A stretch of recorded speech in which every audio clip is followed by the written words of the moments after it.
ਖਤਮ ਕਰਨ ਵਾਲਾ ਵੀ ਹੰਕਾਰ ਹੀ ਹੈ। ਮੈਨੇ ਖਤਮ ਕਰਨ ਫਿਰ ਹੁੰਦੀ ਨਹੀਂ। ਜੇ ਤੁਸੀਂ ਆਪਣੇ ਆਪ ਹੀ ਆਪਣਾ ਸਾਹ ਹੈ ਰੋਕ ਕੇ ਬੰਦ ਕਰਕੇ ਮਰਨਾ ਹੋ ਤਾਂ ਕਠਿਨ ਨਾ ਕੋਈ ਰਸਾ ਰੁਸਾ ਪਾਵੇ ਫਿਰ ਤੇ ਇੱਦਾਂ ਹੀ ਹੰਕਾਰ ਹੈ। ਹੰਕਾਰ ਨੂੰ ਆਪਣੇ ਆਪ ਖਤਮ ਕਰਨਾ ਔਖਾ। ਤੇ ਕੋਈ ਬਹੁਤ ਘੱਟ ਪਹਿਲੀ ਗੱਲ ਤੇ ਦਾ ਪਤਾ ਹੀ ਨਹੀਂ ਲੱਗਦਾ। ਆਮ ਬੰਦੇ ਨੂੰ ਦੂਸਰਾ ਹੀ ਦੱਸਿਆ ਤੇ ਪਤਾ ਲੱਗਦਾ,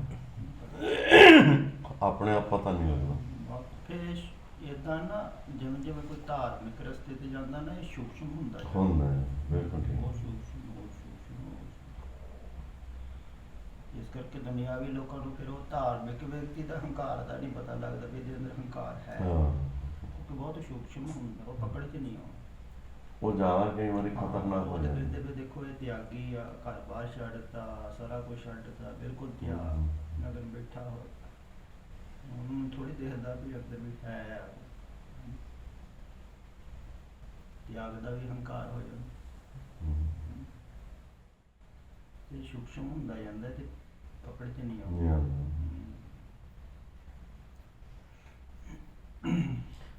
ਅਸਲੀ ਹੰਕਾਰ ਤਾਂ ਹੀ ਖਤਮ ਹੁੰਦਾ ਨਾ ਜਦੋਂ ਮੈਨੂੰ ਲੱਗਦਾ ਤੁਹਾਡੀ ਚੇਤਨਾ ਬੋਡੀ ਤੋਂ ਫੈਲ ਕੇ ਪੂਰੀ ਸ੍ਰਿਸ਼ਟੀ 'ਚ ਲੱਗੇ ਵੀ ਕਣ ਕਣ 'ਚ ਹਰ ਜੀਵ 'ਚ ਵੀ ਮੈਂ ਹੀ ਹਾਂ ਜਾਂ ਰੱਬ ਹੀ ਹੈ। ਜੋ ਵੀ ਜਦੋਂ ਤੱਕ ਬੋਡੀ 'ਚ ਲਿਮਿਟਿਡ ਆ ਉਦੋਂ ਤੱਕ ਤੇ ਹੈ ਹੀ ਹੈ ਨਾ। ਹੰਕਾਰ ਹੁੰਦਾ ਹੈ ਮੋਹ ਦਾ ਕਰਕੇ ਅਟੈਚਮੈਂਟ, ਚਾਹੇ ਬਾਡੀ ਨਾਲ ਜਾਂ ਬਾਡੀ ਨਾਲ, ਭਾਵੇਂ ਮਨ ਨਾਲ, ਭਾਵੇਂ ਬੁੱਧੀ ਨਾਲ, ਭਾਵੇਂ ਵਿਚਾਰਾਂ ਨਾਲ, ਜਿਹੜੇ ਨਾਲ ਹੀ ਮੇਰੀ ਚੰਗੀ ਸੋਚ ਆ, ਚੰਗੇ ਵਿਚਾਰ, ਇੰਟੈਲੀਜੈਂਸ ਨਾਲ, ਮੈਨੂੰ ਚੰਗਾ ਗਿਆਨ ਜਿਹਦੇ ਨਾਲ ਜੋੜਨੀ। ਗਿਆਨ ਦਾ ਹੰਕਾਰ ਵੀ ਬਹੁਤ ਤਗੜਾ। ਜਿਹਦੇ ਨਾਲ ਮੋਹ ਹੈ, ਮਮਤਾ ਹੈ, ਹੰਕਾਰ ਕਰਦਾ।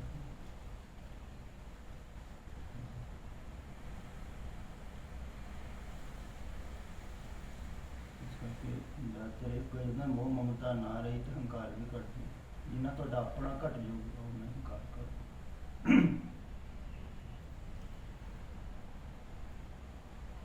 ਇਹ ਜੁੜੀਆਂ ਹੋਈਆਂ ਨਾ ਚੀਜ਼ਾਂ ਸਾਰੀਆਂ।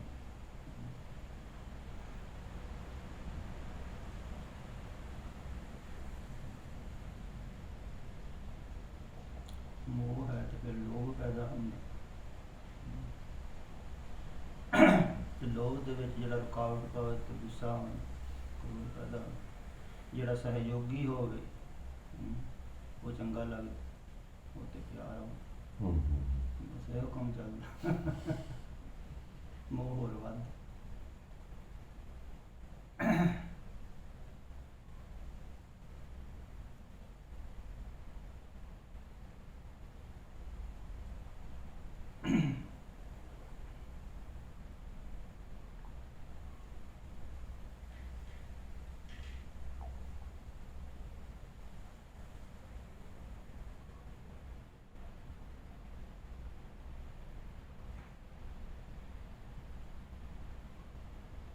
ਤੁਸੀਂ ਹੁਣ ਤੇ ਫਿਰ ਕੋਈ ਕਰਦੇ ਜੇ ਦੁਕਾਨ? ਉੱਥੇ ਇੱਕ ਦਸ਼ਮੇਸ਼ ਹਸਪੀਟਲ ਆ, ਉੱਥੇ ਜਾਂਦਾ ਸੀ ਕਰੋਨਾ ਤੋਂ ਪਹਿਲੇ ਨਾ, ਹਾਲੇ ਦੁਬਾਰਾ ਚਾਲੂ ਨਹੀਂ ਕੀਤਾ। ਗੁਰਦੁਆਰੇ ਵਾਲਿਆਂ ਨੇ ਇੱਕ ਹਸਪੀਟਲ ਬਣਾਇਆ ਉੱਥੇ ਨਾ। ਹੁਣ ਔਨਲਾਈਨ ਥੋੜ੍ਹਾ ਬਹੁਤ ਕਰ ਲਈਦਾ।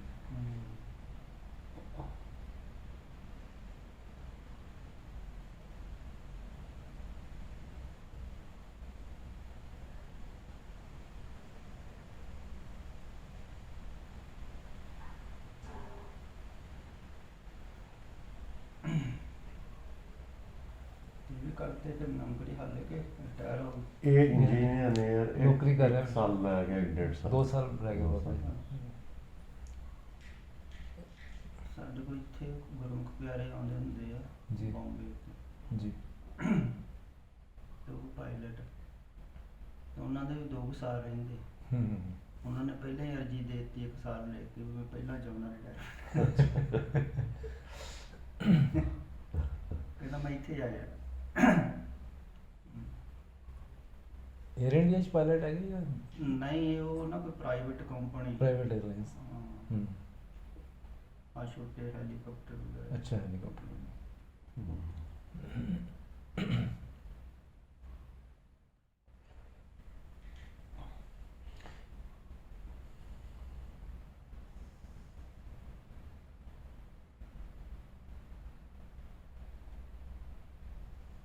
ਫਿਰ ਉਹਨਾਂ ਨੂੰ ਬੰਦਿਆਂ ਦੀ ਲੋੜ ਹੁੰਦੀ, ਉਹ ਕਿਤੇ ਰੀਜਨ ਦੱਸ ਵੀ ਰੀਜਨ ਕੀ ਹੈ। ਉਹ ਕਹਿੰਦਾ ਮੇਰਾ ਦਿਲ ਹੀ ਨਹੀਂ ਕਰਦਾ।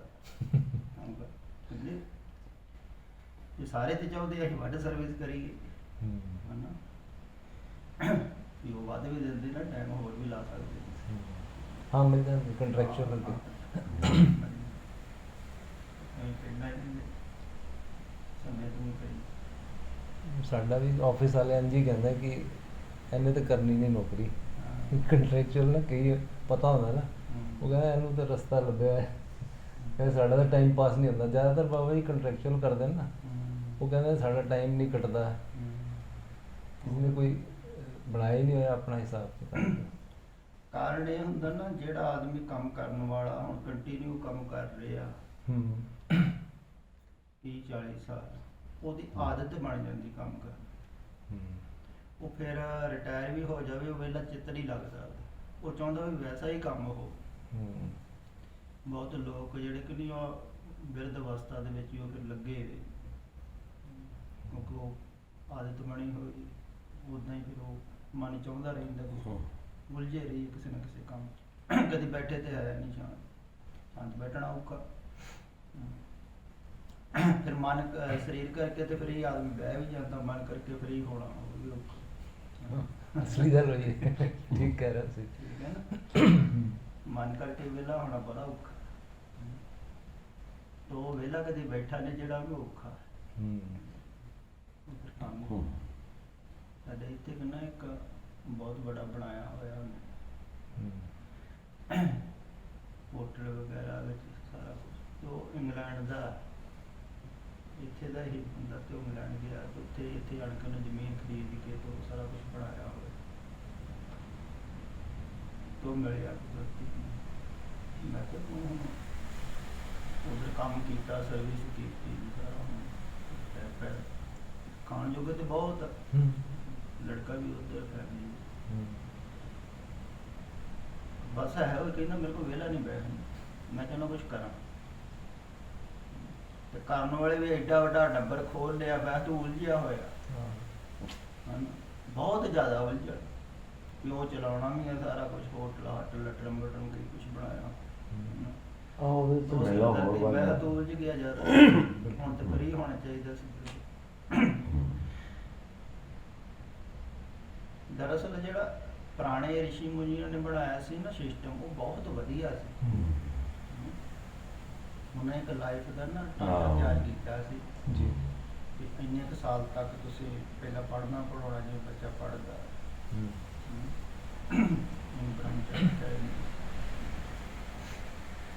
ਉਸ ਤੋਂ ਬਾਅਦ ਫਿਰ ਗ੍ਰਸਤੀ ਹੋਣ, ਬਾਲ ਬੱਚਾ ਵੀ ਪੈਦਾ ਕਰਨਾ।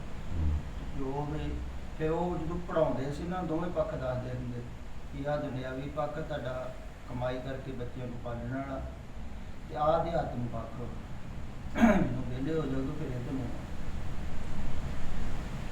ਉਹ ਫਿਰ ਬੱਚਿਆਂ ਨੂੰ ਪਾਲਦੇ ਪਾਲਦੇ ਇਹਨਾਂ ਵਾਨਪ੍ਰਸਤ ਸ਼ੁਰੂ ਹੋ ਜਾਂਦਾ। ਵਾਨਪ੍ਰਸਤ ਦਾ ਅਰਥ ਹੁੰਦਾ ਵੀ ਜੰਗਲ ਆਦਮੀ ਨੂੰ, ਹੁਣ ਇਹ ਪਰਿਵਾਰ ਚੋਂ ਨਿਕਲਣਾ। ਬੱਚੇ ਬੜੇ ਹੁੰਦੇ ਜਾਂਦੇ ਆ, ਹੌਲੀ ਹੌਲੀ ਇਹਨਾਂ ਨੂੰ ਕੰਮ ਸੌਂਪ ਕੇ ਇਹਨਾਂ ਤੋਂ ਬਾਹਰ ਹੋ ਜਾ, ਫਿਰ ਨਿਰਲੇਪ ਹੋ ਜਾ, ਫਿਰ ਸਮਝਾ ਕਿ ਹੁਣ ਸਾਰਾ ਕੁਛ ਕਰ ਲਿਆ, ਸੰਸਾਰ ਦੇਖ ਲਿਆ, ਭੋਗ ਲਿਆ, ਜਾਣ ਲਿਆ, ਬੱਚੇ ਪਾਲ ਲਏ, ਫਿਰ ਆਪਣਾ ਵਾਪਸ। ਇਹ ਤਾਂ ਬਹੁਤ ਵਧੀਆ, ਪਰ ਜੇ ਇਸ ਢੰਗ ਨਾਲ ਚੱਲੇ ਕੋਈ ਤਾਂ ਬਾਹਰ ਹੋ ਸਕਦਾ। ਬਲਕਿ ਉਹ ਬੁਢਾਪੇ ਚ ਮੋਹ ਜ਼ਿਆਦਾ ਫਸ ਜਾਂਦਾ, ਪੋਤੇ ਪੋਤੀਆਂ ਹੋਰ ਅੱਗੇ ਪਿੱਛੇ ਬਹੁਤ ਗਹਿਰਾ ਹੁੰਦਾ, ਤੇ ਆਪਣੇ ਇਹ ਨਹੀਂ ਦੱਸਿਆ ਜਾਂਦਾ, ਉਸ ਨੂੰ ਜ਼ਿਆਦਾ ਮੋਹਗ੍ਰਸਤ ਹੁੰਦਾ। ਹਾਂ ਜਦੋਂ ਸਿਮਰਨ ਕਰਦੇ ਆ ਬੈਠ ਕੇ ਬਾਅਦ ਜਦੋਂ ਟੋਟਲ ਸਾਇਲੈਂਸ ਆ ਜਾਏ ਇੱਕਦਮ ਤੇ ਉਸ ਤੋਂ ਬਾਅਦ ਬਸ ਫਿਰ ਉਹੀ ਹੈ ਉਸੇ ਅਵਸਥਾ 'ਚ ਜੋ ਹੁੰਦਾ ਹੋਣ ਦੋ ਮਤਲਬ ਸਾਇਲੈਂਸ 'ਚ ਲੀਵ ਕਰੀ ਜਾ ਫਿਰ ਉਸ ਤੋਂ ਬਾਅਦ ਕੁਛ ਸਾਇਲੈਂਸ ਜਿਹੜਾ ਹੈ ਨਾ ਮੇਰੇ ਵਿਚਾਰ ਕਹਿ ਲਈਏ ਹਾਂ ਹਾਂ ਇਹ ਧੀਰੇ ਵੱਧਦਾ ਹੈ। ਅੱਛਾ ਹਰ ਚੀਜ਼ ਵੱਧਦੀ ਮਤਲਬ ਪੱਕਦਾ ਜਾਂਦਾ ਪੱਕਦਾ ਜਾਂਦਾ, ਹੋਰ ਗਹਿਰਾ ਹੁੰਦਾ ਜਾਂਦਾ, ਹੋਰ ਗਹਿਰਾ ਹੁੰਦਾ ਜਾਂਦਾ, ਹੋਰ ਗਹਿਰਾ ਹੁੰਦਾ। ਗਹਿਰੇ ਦਾ ਕੀ ਮਤਲਬ ਭਾਵ ਕਿ ਹੋਰ ਸਾਇਲੈਂਸ, ਅੱਛਾ ਹੋਰ ਸ਼ਾਂਤ। ਗਹਿਰਾ ਮਤਲਬ ਹਾਂ। ਕੋਈ ਆਊਟਰ ਚੀਜ਼ ਉਹਨੂੰ ਡਿਸਟਰਬ ਨਹੀਂ ਕਰ ਹਾਂ, ਸਕਦੀ disturb ਜੋ ਗਹਿਰਾ ਹੁੰਦਾ ਜਾਂਦਾ ਹੋਰ ਹੂੰ ਸ਼ਾਂਤ। ਹੂੰ ਹੂੰ ਹੂੰ ਜਿੱਦਾਂ ਆਪਾਂ ਬਾਹਰ ਕਹਿ ਲਈਏ ਕਿ ਸ਼ੋਰ ਹੁੰਦਾ, ਫਿਰ ਉਸ ਤੋਂ ਵੱਧ ਸ਼ੋਰ ਹੁੰਦਾ, ਫਿਰ ਉਸ ਤੋਂ ਵੱਧ ਸ਼ੋਰ ਹੁੰਦਾ। ਇੱਦਾਂ ਹੀ ਸ਼ਾਂਤੀ stage ਹੁੰਦੀ, ਆਉਂਦੀ। ਫਿਰ ਹੋਰ ਸ਼ਾਂਤੀ ਹੁੰਦੀ, ਫਿਰ ਹੋਰ ਸ਼ਾਂਤੀ ਹੁੰਦੀ ਹੈ ਨਾ। ਜਿੱਦਾਂ ਉਹ ਪੰਕਤੀਆਂ ਨਹੀਂ ਹੈ, ਅੰਤਰ ਸੁਨਮ ਬਾਹਰ ਸੁਨਮ ਤ੍ਰਿਭਵਨ ਸੁਨਮ ਚੌਥੇ ਸੁਨਮ ਜੋ ਨਾ ਪਾਵੇ ਤਾਂ ਹਾਂ, ਇਹ ਚੌਥੇ ਦਾ ਮਤਲਬ ਕੀ ਹੈ ਉਹ ਕੋਈ ਨਾ ਗਹਿਰਾਈ ਵੱਧ ਗਈ। ਜਿਹੜੀ ਮੈਂ ਗੱਲ ਕਹਿ ਰਿਹਾ ਸੁਣ ਵੱਧਦੀ, ਸੁਣ ਲਹਿਦਾ ਨਹੀਂ ਹੈ। ਅੱਛਾ ਇਹ ਲਹਿਦਾ ਸੁਣ ਨਹੀਂ ਹੈ, ਸੁਣ ਵੱਧਦੀ ਭਾਵ ਕਿ ਸ਼ਾਂਤੀ ਵੱਧਦੀ। ਅੱਛਾ ਸੂਖਸ਼ਮ ਜਾਂ ਹਾਂ ਗਹਿਰੀ ਹੁੰਦੀ ਜਾਂਦੀ। ਫਿਰ ਬਾਹਰੋਂ ਮਗਨਾ ਵੀ ਰੌਲਾ ਪਾਈ ਜਾਵੇ ਉਹ ਫਿਰ ਸੁਣ ਟੁੱਟਦੀ। ਅਰਲੀ ਹੋ ਸਕਦਾ ਵੀ ਡਿਸਟਰਬੈਂਸ ਉਹਨੂੰ ਹਿਲਾਵੇ ਉਹ ਫਿਰ ਗਹਿਰੀ ਅੱਛਾ ਇਹਨਾਂ ਅੰਦਰ ਭਾਵ ਇਹਦਾ ਸੁਣਨ ਦਾ ਭਾਵ ਕਿ ਸ਼ਾਂਤੀ ਹੂੰ ਮੇਰੇ ਵਿਚਾਰ ਫਿਰ ਉਹ ਬਾਹਰ ਵੀ ਹੋਊ। ਅੱਛਾ ਬਾਤ ਸਪਰੇਡ ਕਰ ਰਹੇ ਹਾਂ ਫਿਰ ਤੇਰਾ ਭਾਵਨ ਭਾਵ ਕਿ ਜਿਸ ਤਰ੍ਹਾਂ ਆਪਾਂ ਤਿੰਨ ਦੇਖਦੇ ਹਾਂ ਉੱਪਰ ਥੱਲੇ ਵਿਚਾਲੇ ਸਾਰੀ ਜਗ੍ਹਾ ਸਪਰੇਡ ਕਰ ਮਤਲਬ you become one with that silence ਫਿਰ ਧੀਰੇ ਉਹ ਗਹਿਰਾ ਹੁੰਦਾ। ਅੱਛਾ ਗਹਿਰਾ ਵੀ ਹੁੰਦਾ ਔਰ ਸਪਰੈਡ ਵੀ ਕਰਦਾ ਹਾਂ ਉਹ ਇੱਕੋ ਹੀ ਗੱਲ ਆ। ਅੱਛਾ ਅੱਛਾ ਗਹਿਰਾ ਤਾਂ ਕਿਹਾ ਜਾਂਦਾ ਵੀ ਜਦੋਂ ਆਪਾਂ ਬਾਹਰ ਦੀ ਗੱਲ ਕਰਦੇ ਤੇ ਬਾਹਰ ਜਿਹੜਾ ਫੈਲਦਾ ਹੈ ਨਾ ਇਹ ਸੰਸਾਰ ਹੈ। ਜਦੋਂ ਆਪਾਂ ਗਹਿਰਾ ਕਹਿੰਦੇ ਆ ਤੇ ਫਿਰ ਅੰਦਰ ਨੂੰ ਫੈਲਦਾ ਹੈ, ਇਹ ਉਲਟਾ ਫੈਲਦਾ। ਅੱਛਾ ਅੱਛਾ ਅੱਛਾ ਠੀਕ ਇੱਕ ਤਾਂ ਬਾਹਰ ਫੈਲਣਾ ਹੈ, ਹੂੰ, ਇੱਕ ਅੰਦਰ ਨੂੰ ਫੈਲਣਾ ਹੈ। ਅੱਛਾ ਉਹ ਗਹਿਰਾਈ ਹੈ। ਜਿਵੇਂ ਕਹ ਲਈਏ ਸਾਗਰ ਦੀਆਂ ਤਰੰਗਾਂ ਬਾਹਰ ਹੈ, ਉਹ ਬਾਹਰ ਨੂੰ ਫੈਲਦਾ ਤਰੰਗਾਂ ਦੇ ਉੱਪਰ ਉੱਤੇ ਉਪਦਰਵ। ਫਿਰ ਅੰਦਰ ਨੂੰ ਫੈਲਦਾ ਗਹਿਰਾਈ, ਉੱਥੇ ਸ਼ਾਂਤੀ ਜਿੰਨੀ ਗਹਿਰਾਈ ਚ ਜਾ ਇਦਾਂ ਤੋ ਫਿਰ ਵੱਧਦੀ ਜਾਂਦੀ ਉਹ ਆਪੇ ਫਿਰ ਸਪਰੈਡ ਵੀ ਕਰੀ ਜਾਂਦੀ ਜਿੰਨੀ ਗਹਿਰੀ ਜ਼ਿਆਦਾ ਹੋਏਗੀ ਉਨੀ ਉਹ ਫਿਰ ਤੇ ਇਹੋ ਫਿਰ ਈਗੋ ਚੋਂ ਬਾਹਰ ਕੱਢਦੀ ਹੈ। ਈਗੋ ਹੋਣੀ ਨਹੀਂ ਜਦੋਂ ਉਹ ਗਹਿਰਾਈ ਚ ਚਲੇ ਗਿਆ, ਉੱਥੇ ਆਪਣਾ ਭਾਵ ਮਿਟ ਜਾਂਦਾ। ਆਪਾਂ ਪਾਉਣਾ ਅੱਛਾ ਉੱਥੇ ਆਪਾਂ ਭਾਵ ਨਹੀਂ ਰਹਿੰਦਾ। ਤੇ ਉਹ ਇਹ ਸਾਇਲੈਂਸ 'ਚ ਫਿਰ ਜਿਹੜੇ ਸਾਡੇ ਸੀਡ ਰੂਪ 'ਚ ਪੁਰਾਣੇ ਸੰਸਕਾਰ ਪਏ ਨੇ ਅੰਦਰ ਚਿੱਤ ਦੇ ਅੰਦਰ ਜਿਹਦਾ ਸਾਨੂੰ ਪਤਾ ਨਹੀਂ ਤੇ ਉਹ ਸਾਇਲੈਂਸ 'ਚ ਰਹਿੰਦੇ ਆਪਣੇ ਆਪ ਹੀ ਨੀਚੋਂ ਫੁੱਟ ਕੇ ਉੱਪਰ ਆਉਂਦੇ ਰਹਿੰਦੇ। ਆਪਣੇ ਜਿੰਨਾ ਗਹਿਰਾਈ 'ਚ ਜਾਂਦਾ ਹੈ ਨਾ ਕੋਈ, ਉਹ ਫਿਰ ਜਿਹੜੇ ਉੱਪਰਲੇ ਵਿਚਾਰ ਆ, ਜਿਸ ਤਰ੍ਹਾਂ ਆਪਾਂ ਕਈ ਵਾਰ ਇਹ ਵੀ ਖਿਆਲ ਕੀਤਾ ਕਿ ਜਿਹੜੀਆਂ ਗੱਲਾਂ ਨੂੰ ਆਪਾਂ ਜ਼ਿਆਦਾ ਸੋਚਦੇ ਨਹੀਂ ਭੁੱਲ ਜਾਂਦੇ। ਭੁੱਲਦੀਆਂ ਨਹੀਂ ਸਾਰੀਆਂ ਤਾਂ ਨਹੀਂ ਯਾਦ ਰਹਿੰਦੀਆਂ, ਕਿੰਨਾ ਗੱਲਾਂ ਆਪਣੇ ਇੱਦਾਂ ਜਦੋਂ ਆਪਾਂ ਸਾਇਲੈਂਸ ਧੀਰੇ ਧੀਰੇ ਜਾਵਾਂਗੇ ਉਹ ਫਿਰ ਧੀਰੇ ਭੁੱਲਣੇ ਸ਼ੁਰੂ ਹੋ ਜਾਣੇ, ਨਿਕਲਣੇ ਕਹਿ ਦਿਓ ਜਾਂ ਭੁੱਲਣੇ ਕਹਿ ਦਿਓ। ਉਹ ਨਿਕਲ ਕੇ ਬਾਹਰ ਹੋ ਜਾਣਗੇ। ਉਹਨਾਂ ਦੇ ਨਾਲ ਜੁੜਾਂਗੇ ਤਾਂ ਭੁੱਲਣਗੇ। ਹਾਂ ਦ੍ਰਿਸ਼ਟਾ ਭਾਵ ਲੱਗ ਪਏ ਉਹ ਫਿਰ ਯਾਦ ਆ ਗਈ। ਜੇ ਉਹਦੇ ਨਾਲ ਜੁੜ ਗਏ ਤੇ ਫਿਰ ਉਹ ਵਧਣਗੇ, ਜੇ ਦ੍ਰਿਸ਼ਟਾ ਉਹਨੂੰ ਦੇਖੀ ਗਏ ਤੇ ਉਹ ਫਿਰ ਆਊਟ ਹੋ ਜਾਣਗੇ। ਤੇ ਕਈ ਹੁੰਦਾ ਨਾ, ਕਈਆਂ ਦੇ ਕਹਿੰਦੇ ਵਿਚਾਰ ਆ ਗਏ ਫਿਰ ਉਹਨੂੰ ਸੋਚਣਾ ਸ਼ੁਰੂ ਕਰ ਦਿੰਦੇ, ਉਹ ਸੋਚਣ ਕਰਕੇ ਫਿਰ ਉਹ ਦੁਬਾਰਾ ਗਹਿਰੇ ਹੋ ਜਾਂਦੇ। ਉਹ ਕਿਉਂਕਿ ਇਹ ਬਹੁਤ ਤਗੜਾ ਨੁਕਤਾ ਕਿ ਜੇ ਉਹਦੇ ਨਾਲ ਤੁਸੀਂ ਜੁੜ ਗਏ ਨਾ ਉਹ ਫਿਰ ਵਧੇ ਜਾਣਗੇ। ਤੇ ਇਹੋ ਪ੍ਰੋਬਲਮ ਖੜੀ ਹੁੰਦੀ। ਅੱਛਾ ਪਰ ਜਦੋਂ ਕਈ ਵਾਰੀ ਸੰਸਕਾਰ ਨਿਕਲਦੇ ਨੇ ਤੇ ਉਹ ਬੰਦੇ ਦੇ ਨਾ ਆਪਣੇ ਕੰਟਰੋਲ 'ਚ ਨਹੀਂ ਰਹਿੰਦੇ, ਬੰਦਾ ਬੇਚੈਨ ਹੋ ਜਾਂਦਾ ਹੈ ਜਾਂ ਕੋਈ ਖਤਰਨਾਕ ਜਦੋਂ ਨਿਕਲਦੇ ਨੇ ਤੇ ਉਦੋਂ ਫਿਰ ਬੰਦੇ ਨੂੰ ਗੁਰੂ ਦੀ ਪ੍ਰੋਟੈਕਸ਼ਨ ਦੀ ਜ਼ਰੂਰਤ ਹੁੰਦੀ ਹੈ। ਇਹ ਹਾਊ ਕੈਨ ਅਗਰ ਬਾਈ ਚਾਂਸ ਹਾਂ ਉਹ ਤੇ ਹੁੰਦੀ ਹੈ, ਜ਼ਰੂਰੀ ਹੈ, ਕਿਉਂਕਿ ਆਦਮੀ ਕਿਤੇ ਨਾ ਭੁੱਲ ਚੁੱਕ ਕਰ ਜਾਂਦਾ, ਕਿਉਂਕਿ ਮਾਰਗ ਬਹੁਤ ਸੂਖਸ਼ਮ ਹੈ। ਠੀਕ ਹੈ ਨਾ, ਭਟਕ ਸਕਦਾ। ਬਹੁਤ ਸੰਭਾਵਨਾ ਹੁੰਦੀ ਹੈ ਉਹਦੀ, ਵਿਚਾਰਾਂ 'ਚ ਭਟਕ ਸਕਦਾ, ਕਿਸੇ ਖਿਆਲ 'ਚ ਭਟਕ ਸਕਦਾ। ਠੀਕ ਹੈ ਨਾ, ਤੁਹਾਨੂੰ ਸੁਚੇਤ ਰਹਿਣ ਦੀ ਲੋੜ ਹੈ। ਤੇ ਐਸੀ ਅਵਸਥਾ ਵੀ ਆ ਜਾਂਦੀ ਹੈ ਵੀ ਕਈ ਵਾਰ ਆਦਮੀ ਉਹ ਜੋ ਖਿਆਲ ਹੁੰਦਾ ਜਾਂ ਜਿਵੇਂ ਤੁਸੀਂ ਕਹਿ ਰਹੇ ਕਿ ਉਹਨਾਂ ਦੇ ਵਿੱਚ ਬਹੁਤ ਜੁੜ ਜਾਂਦਾ। ਪ੍ਰੈਸ਼ਰ ਹੁੰਦਾ ਤੇ ਆਦਮੀ ਉੱਧਰ ਨੂੰ ਤੁਰ ਪੈਂਦਾ। ਹਾਂ ਇੱਦਾਂ ਵੀ ਹੁੰਦਾ। ਜਾਂ ਪਰੇਸ਼ਾਨ ਵੀ ਹੋ ਜਾਂਦਾ ਵੀ ਇਹ ਪਰੇਸ਼ਾਨ ਮੇਰੇ ਹੋ ਠੀਕ ਖਤਮ ਕਿਉਂ ਨਹੀਂ ਹੋ ਹਾਂ, ਰਿਹਾ। ਖਤਮ ਕਿਉਂ ਨਹੀਂ। ਤੇ ਉਹ ਤੋਂ ਹਟ ਕੇ ਫਿਰ ਬੈਠਣਾ। ਤੇ ਇਹ ਕਈ ਵਾਰੀ ਬਹੁਤ ਲੰਬੇ ਵੀ ਖਿੱਚ ਜਾਂਦੇ ਨੇ, ਹਾਂ, ਬਹੁਤ ਲੰਬਾ ਵੀ ਹੁੰਦਾ। ਮਤਲਬ ਮਹੀਨੇ ਵੀ। ਮਹੀਨਾ। ਅੱਛਾ। ਹਾਂ, ਪਰ ਇੰਨੀ ਦ੍ਰਿੜਤਾ ਹੋਣੀ ਚਾਹੀਦੀ ਵੀ ਮੈਂ ਬੈਠਾ ਹੀ ਰਹਿਣਾ, ਜਦੋਂ ਹੋ ਰਿਹਾ ਹੋਇਆ। ਹੋਈ ਜਾਣ। ਤੇ ਜੇ ਜਿਸ ਤਰ੍ਹਾਂ ਡਰ ਦੇ ਨਿਕਲਦੇ ਨੇ ਕਈਆਂ ਦੇ, ਹਾਂ, ਤੇ ਉਹ ਇੰਨੇ ਖਤਰਨਾਕ ਹੁੰਦੇ ਨੇ ਕਿ ਬੰਦਾ ਉਹਨੂੰ ਦੇਖ ਨਹੀਂ ਸਕਦਾ, ਉਹ ਜੁੜਦਾ ਹੀ ਜੁੜਦਾ ਉਹਦੇ ਨਾਲ। ਤੇ ਜਿਹੜਾ ਜ਼ਿਆਦਾ ਇਸ ਤਰ੍ਹਾਂ ਕਰਦਾ ਉਹਦੇ ਵਾਸਤੇ ਤੇ ਜ਼ਰੂਰੀ ਇਹ ਹੁੰਦਾ ਵੀ ਉਹ ਸੰਗਤ ਦੇ ਵਿੱਚ ਰਵੇ ਥੋੜਾ ਜਿਹਾ। ਅੱਛਾ, ਉਹ ਹੈਲਪ ਹੋ ਜਾਂਦੀ। ਹਾਂ, ਉਹਦੇ ਨਾਲ ਹੈਲਪ ਹੋ, ਕਿਉਂਕਿ ਇਕੱਲੇ ਦੇ ਵੱਸ ਦੀ ਗੱਲ ਨਹੀਂ, ਇਕੱਲਾ ਨਹੀਂ ਨਿਕਲ ਸਕਦਾ। ਸੰਗਤ ਦਾ ਪ੍ਰਭਾਵ ਹੁੰਦਾ। ਜੇ ਕੋਈ ਅਟੈਂਡ ਕਰ ਰਿਹਾ ਹੋਵੇ ਤੇ ਉਹ ਵੀ ਕਹਿੰਦਾ ਤੇਰੇ ਨਾਲ ਤੂੰ ਗੱਲ ਵੀ ਕਰਨਾ। ਠੀਕ ਹੈ ਨਾ, ਹੌਲੀ ਹੌਲੀ ਪਾਸੇ ਹੋ ਜਾਂਦਾ। ਕਈਆਂ ਦੀ ਆਦਤ ਹੁੰਦੀ ਉਹਦੇ ਨਾਲ ਜ਼ਿਆਦਾ ਜੁੜਨ, ਕਈ ਤੇ ਸੁਪਨਿਆਂ ਦੇ ਨਾਲ ਵੀ ਜੁੜ ਜਾਂਦੇ। ਦੁਖਦਾਈ ਸੁਪਨਾ ਆਵੇ ਜਾਂ ਕੋਈ ਤੋਂ ਜੁੜਦੇ ਉਹਦੇ ਨਾਲ। ਤੇ ਜਿੰਨਾ ਵੀ ਉਹਦੇ ਤੋਂ ਹਟਿਆ ਜਾਵੇ ਉਹਨਾਂ ਨੂੰ। ਤੇ ਪਤਾ ਕਿ ਨਹੀਂ ਲੱਗਦਾ ਵੀ ਪੂਰੇ ਕਲੀਅਰ ਹੋ ਗਏ ਜਾਂ ਇਹ ਕੋਈ ਐਸਾ ਹਾਰਡ ਐਂਡ ਫਾਸਟ ਰੂਲ ਨਹੀਂ, ਨਿਕਲਦੇ ਹੀ ਰਹਿੰਦੇ ਆਖਿਰ ਤੱਕ ਵੀ? ਇਹ ਨਾ ਅੰਦਰ ਤੁਸੀਂ ਅਗਰ ਖਿਆਲ ਕਰੋ ਤੇ ਕਹਿੰਦੇ ਵੀ ਇੰਨਾ ਜ਼ਿਆਦਾ ਆਪਣੇ ਅੰਦਰ ਫੀਲ ਹੋ ਸਕਦਾ ਵੀ ਸਾਰੀ ਦੁਨੀਆ ਦੀਆਂ ਕਿਤਾਬਾਂ ਵੀ ਆ ਸਕਦੀਆਂ। ਬਹੁਤ ਕੁਛ ਹੁੰਦਾ। ਪਰ ਜਦੋਂ ਆਦਮੀ ਨੂੰ ਇਹ ਖਿਆਲ ਆਉਂਦਾ ਨਾ ਵੀ ਮੇਰੇ ਅੰਦਰ ਨਿਕਲ ਰਹੇ ਜਾਂ ਨਿਕਲ ਗਏ ਜਾਂ ਨਿਕਲ ਜਾਣਗੇ ਜਾਂ ਹੋ ਗਿਆ ਉਦੋਂ ਫਿਰ ਆ ਜਾਂਦੇ। ਅੱਛਾ, ਉਹ ਵੀ ਰੁਕਾਵਟ ਹੈ। ਉਹ ਵੀ ਅਹੰ ਭਾਵ ਆ ਜਾਂਦਾ ਨਾ, ਉਹ ਵੀ ਰੁਕਾਵਟ। ਅਹੰ ਭਾਵ ਆ ਗਿਆ ਫਿਰ ਉਹ ਚੱਕਰ ਸ਼ੁਰੂ ਹੋ ਜਾਂਦਾ, ਫਿਰ ਮਨ ਸੋਚਣ ਲੱਗ ਜਾਂਦਾ, ਫਿਰ ਚੱਲ ਪੈਂਦਾ। ਕਿਉਂਕਿ ਉਹ ਮੈਂ ਆਏਗਾ ਤੁਹਾਨੂੰ ਤਾਂ ਹੀ ਉਹ ਫਿਰ ਆ ਗਏ। ਜਦੋਂ ਤੁਸੀਂ ਸੋਚਿਆ ਮੈਨੂੰ ਆ ਗਏ, ਆਈ ਫਿਰ ਆ ਗਏ। ਤਾਂ ਪੁਰਾਣੇ ਗ੍ਰੰਥਾਂ 'ਚ ਨਹੀਂ ਲਿਖਿਆ ਵੀ ਸ਼ੈਤਾਨ ਡਿਸਟਰਬ ਕਰਦਾ, ਹਨਾ? ਹਾਂ, ਕਿਸੇ ਨੇ ਕਾਮ ਦੇਵਤੇ ਨੇ ਡਿਸਟਰਬ ਕਰਦਾ। ਹਾਂ, ਬਿਲਕੁਲ ਨਹੀਂ, ਉਹ ਵਿਚਾਰ ਹੀ ਹੈ। ਵਿਚਾਰ ਹੀ। ਅੱਛਾ। ਹਾਂ, ਕੋਈ ਆਦਮੀ ਦਾ ਮੈਂ ਭਾਵ ਦਾ ਖਿਆਲ ਆ ਗਿਆ, ਉਹਦੇ ਥਰੂ ਵਿਚਾਰ ਆ ਗਿਆ। ਵਿਚਾਰ ਫਿਰ ਉਹ ਤੰਗ ਕਰਨ ਲੱਗ ਜਾਂਦੇ। ਉਹ ਕਿਸੇ ਢੰਗ ਦਾ ਵੀ ਵਿਚਾਰ ਹੋ, ਉਹ ਫਿਰ ਪਿੱਛੇ ਚਲਾ ਲਈ, ਉਹ ਫਿਰ ਰੀਲ ਜੀ ਬਣ ਜਾਂਦੀ। ਫਿਰ ਮਨ ਉਹਦੇ ਨਾਲ ਸਹਿਮਤ ਕਰ ਲੈਂਦਾ, ਤੁਹਾਨੂੰ ਵੀ ਮਨ ਕਹਿੰਦਾ ਵੀ ਇਹ ਠੀਕ ਹੈ। ਫਿਰ ਪ੍ਰਮਾਣ ਦ੍ਰਿਸ਼ਟਾਂਤ ਵੀ ਦੇ ਦਿੰਦਾ ਵੀ ਇਹ ਗੱਲ ਠੀਕ। ਅਧਿਆਤਮ ਪੁਰਸ਼ਾਂ ਦੇ ਜਿਹੜੇ ਕਿ ਨਹੀਂ ਬਾਣੀ, ਉਹਦੇ 'ਚ ਵੀ ਪ੍ਰਮਾਣ ਦੇ ਦਿੰਦਾ ਵੀ ਤੁਸੀਂ ਠੀਕ ਜੋ। ਮਨ ਜਿਹੜਾ ਹੈ ਨਾ, ਇਹ ਤੁਹਾਨੂੰ ਪ੍ਰਮਾਣ ਉਹਦੇ ਵਿੱਚ ਵੀ ਦੇ ਦਿੰਦਾ ਵੀ ਮੈਂ ਠੀਕ ਹਾਂ।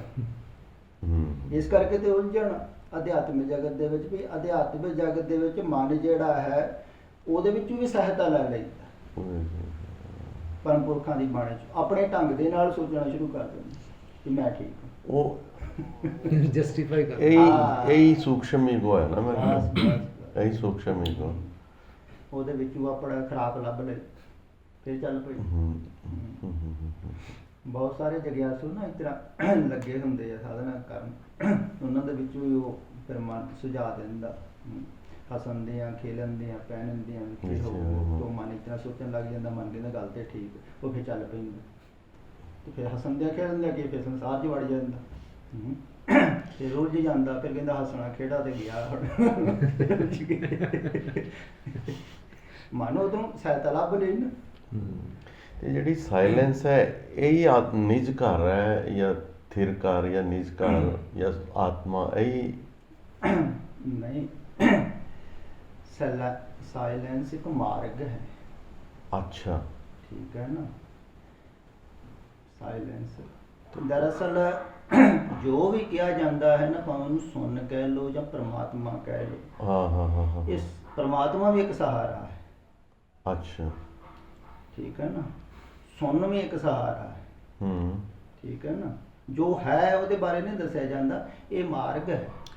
ਅੱਛਾ ਅੱਛਾ ਠੀਕ ਮਤਲਬ ਹੈ ਨਾ? ਸੁਣ ਉਹ ਜੋ ਵਾਸਤਵਿਕ ਹੋਊਗਾ ਤੁਹਾਨੂੰ ਆਪਣੇ ਆਪ ਹੀ ਪਤਾ ਲੱਗੂਗਾ ਕੀ ਹੈ। ਅੱਛਾ ਅੱਛਾ ਅੱਛਾ ਅੱਛਾ ਉਹ ਮਤਲਬ ਅਲੱਗ ਖੇਡ ਹੈ ਉਹ ਹਾਂ, ਜਦੋਂ ਉਹ ਅਲੱਗ ਖੇਡ ਹੈ। ਠੀਕ ਹੈ। ਦੇਖਾ ਹੀ ਪਰਵਾਹ ਕਹਿ ਕਈ कहते ਕਹਿੰਦੇ हैं। ਵੀ ਹੋ ਗਏ ਸੁਣ, ਜਦੋਂ ਹੁਣ ਜਿਹੜਾ ਕਹਿ ਰਿਹਾ ਮੈਂ ਹੋ ਗਿਆ ਸੁਣ, ਤੋ ਮੈਂ ਤੇ ਹੈ ਹੀ, मैं है ਤੂੰ ਸੁਣ ਕਿੱਥੇ ਹੋਇਆ ਕਹਿਣ ਵਾਲਾ ਤੇ ਹੈਗਾ ਨਾ। ਇਸ ਕਰਕੇ ਉਹ ਇਹ ਵੀ ਮਾਰ ਲੱਗਦੇ ਨਹੀਂ ਹੈ।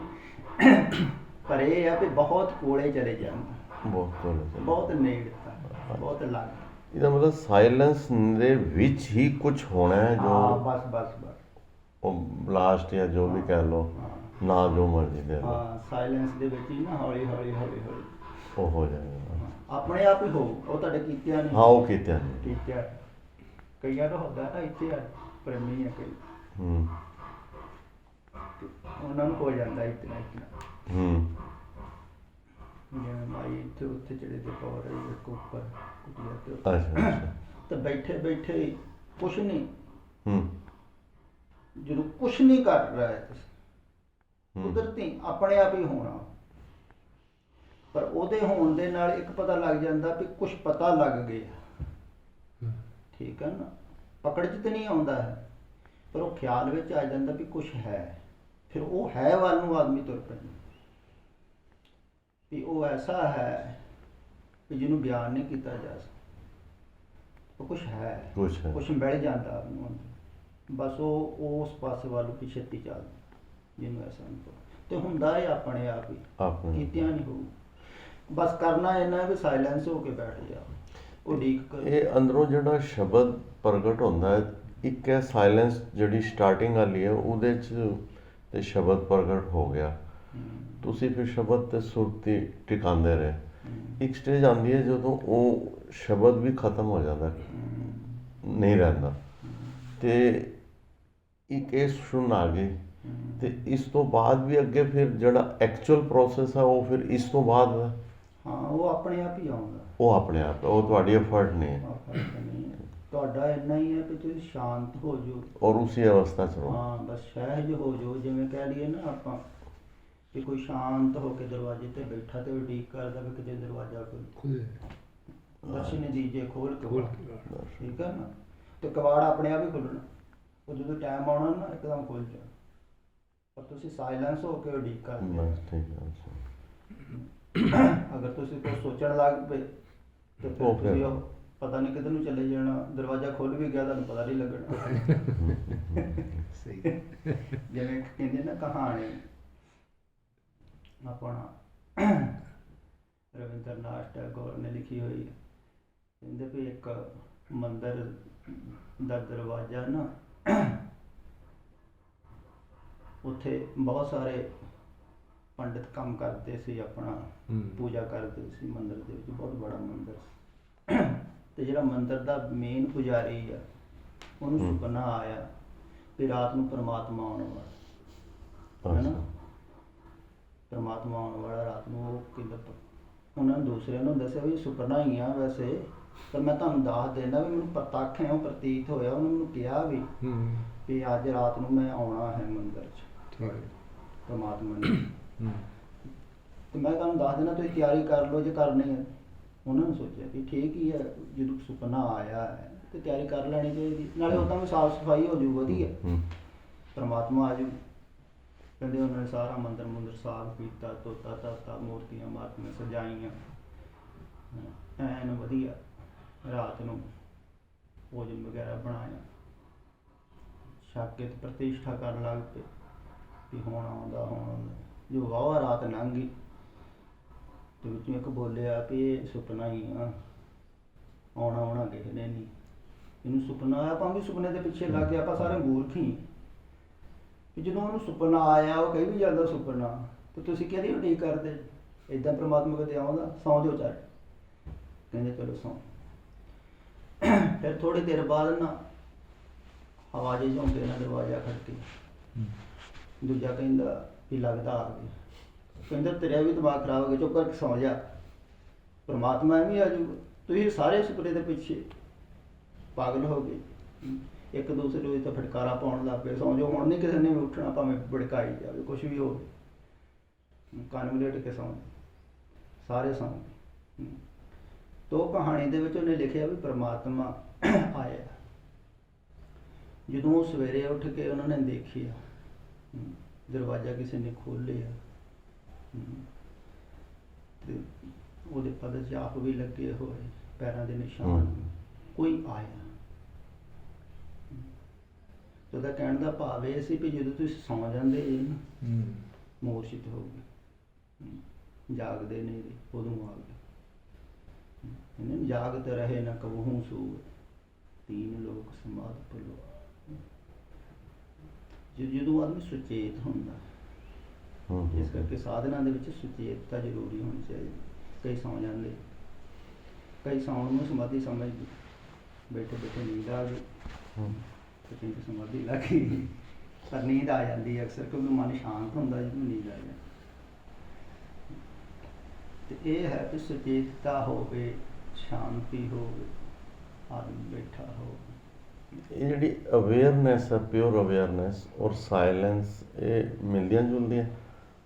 ਹਾਂ, ਇਹ ਤੇ ਸਾਇਲੈਂਸ ਉਹ ਹੀ ਤੇ ਮੈਂ ਕਹਿ ਰਿਹਾ ਕਿ ਸੁਚੇਤਤਾ, ਜਿਵੇਂ ਕਹਿ ਲਓ, ਅਵੇਅਰਨੈਸ ਕਹਿ ਲਓ। ਜਿੰਨੀ ਮਤਲਬ ਸਾਇਲੈਂਸ ਗਹਿਰੀ ਹੁੰਦੀ ਹੈ ਉਨੀ ਅਵੇਅਰਨੈਸ ਵੱਧਦੀ ਜਾਂਦੀ ਹੈ। ਹਾਂ, ਅਵੇਅਰਨੈਸ ਜ਼ਿਆਦਾ ਹੋਣੀ ਚਾਹੀਦੀ। ਜ਼ਿਆਦਾ। ਹਾਂ, ਉਹ ਪ੍ਰਮਾਤਮਾ ਜਾਗਿਆ ਹੋਇਆ ਹੈ। ਤੇ ਜਦੋਂ ਉਹ ਪ੍ਰੋਸੈਸ ਹੁੰਦਾ ਹੈ ਉਦੋਂ ਫਿਰ ਅਵੇਅਰਨੈਸ ਐਕਸਟਰਾਆਰਡੀਨਰੀ ਹੋ ਜਾਂਦੀ ਹੈ।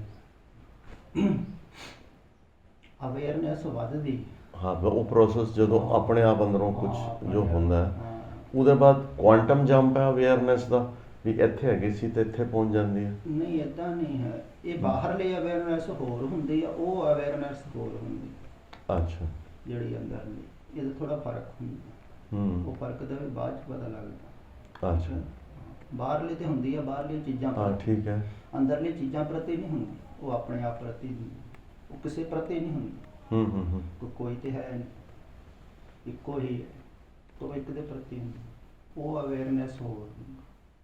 ਉਹਦੇ ਚੋਂ ਇੰਟੂਇਸ਼ਨ, ਮਤਲਬ ਜਸਟ ਆਪਣੇ ਆਪ ਹੀ ਚੀਜ਼ਾਂ ਰਿਵੀਲ ਹੋ ਜਾਂਦੀਆਂ। ਬਸ ਉਹ ਅੰਦਰ ਬਾਹਰੋਂ ਹੁੰਦੇ ਆ, ਇਹ ਬਾਹਰੋਂ ਹੁੰਦੇ।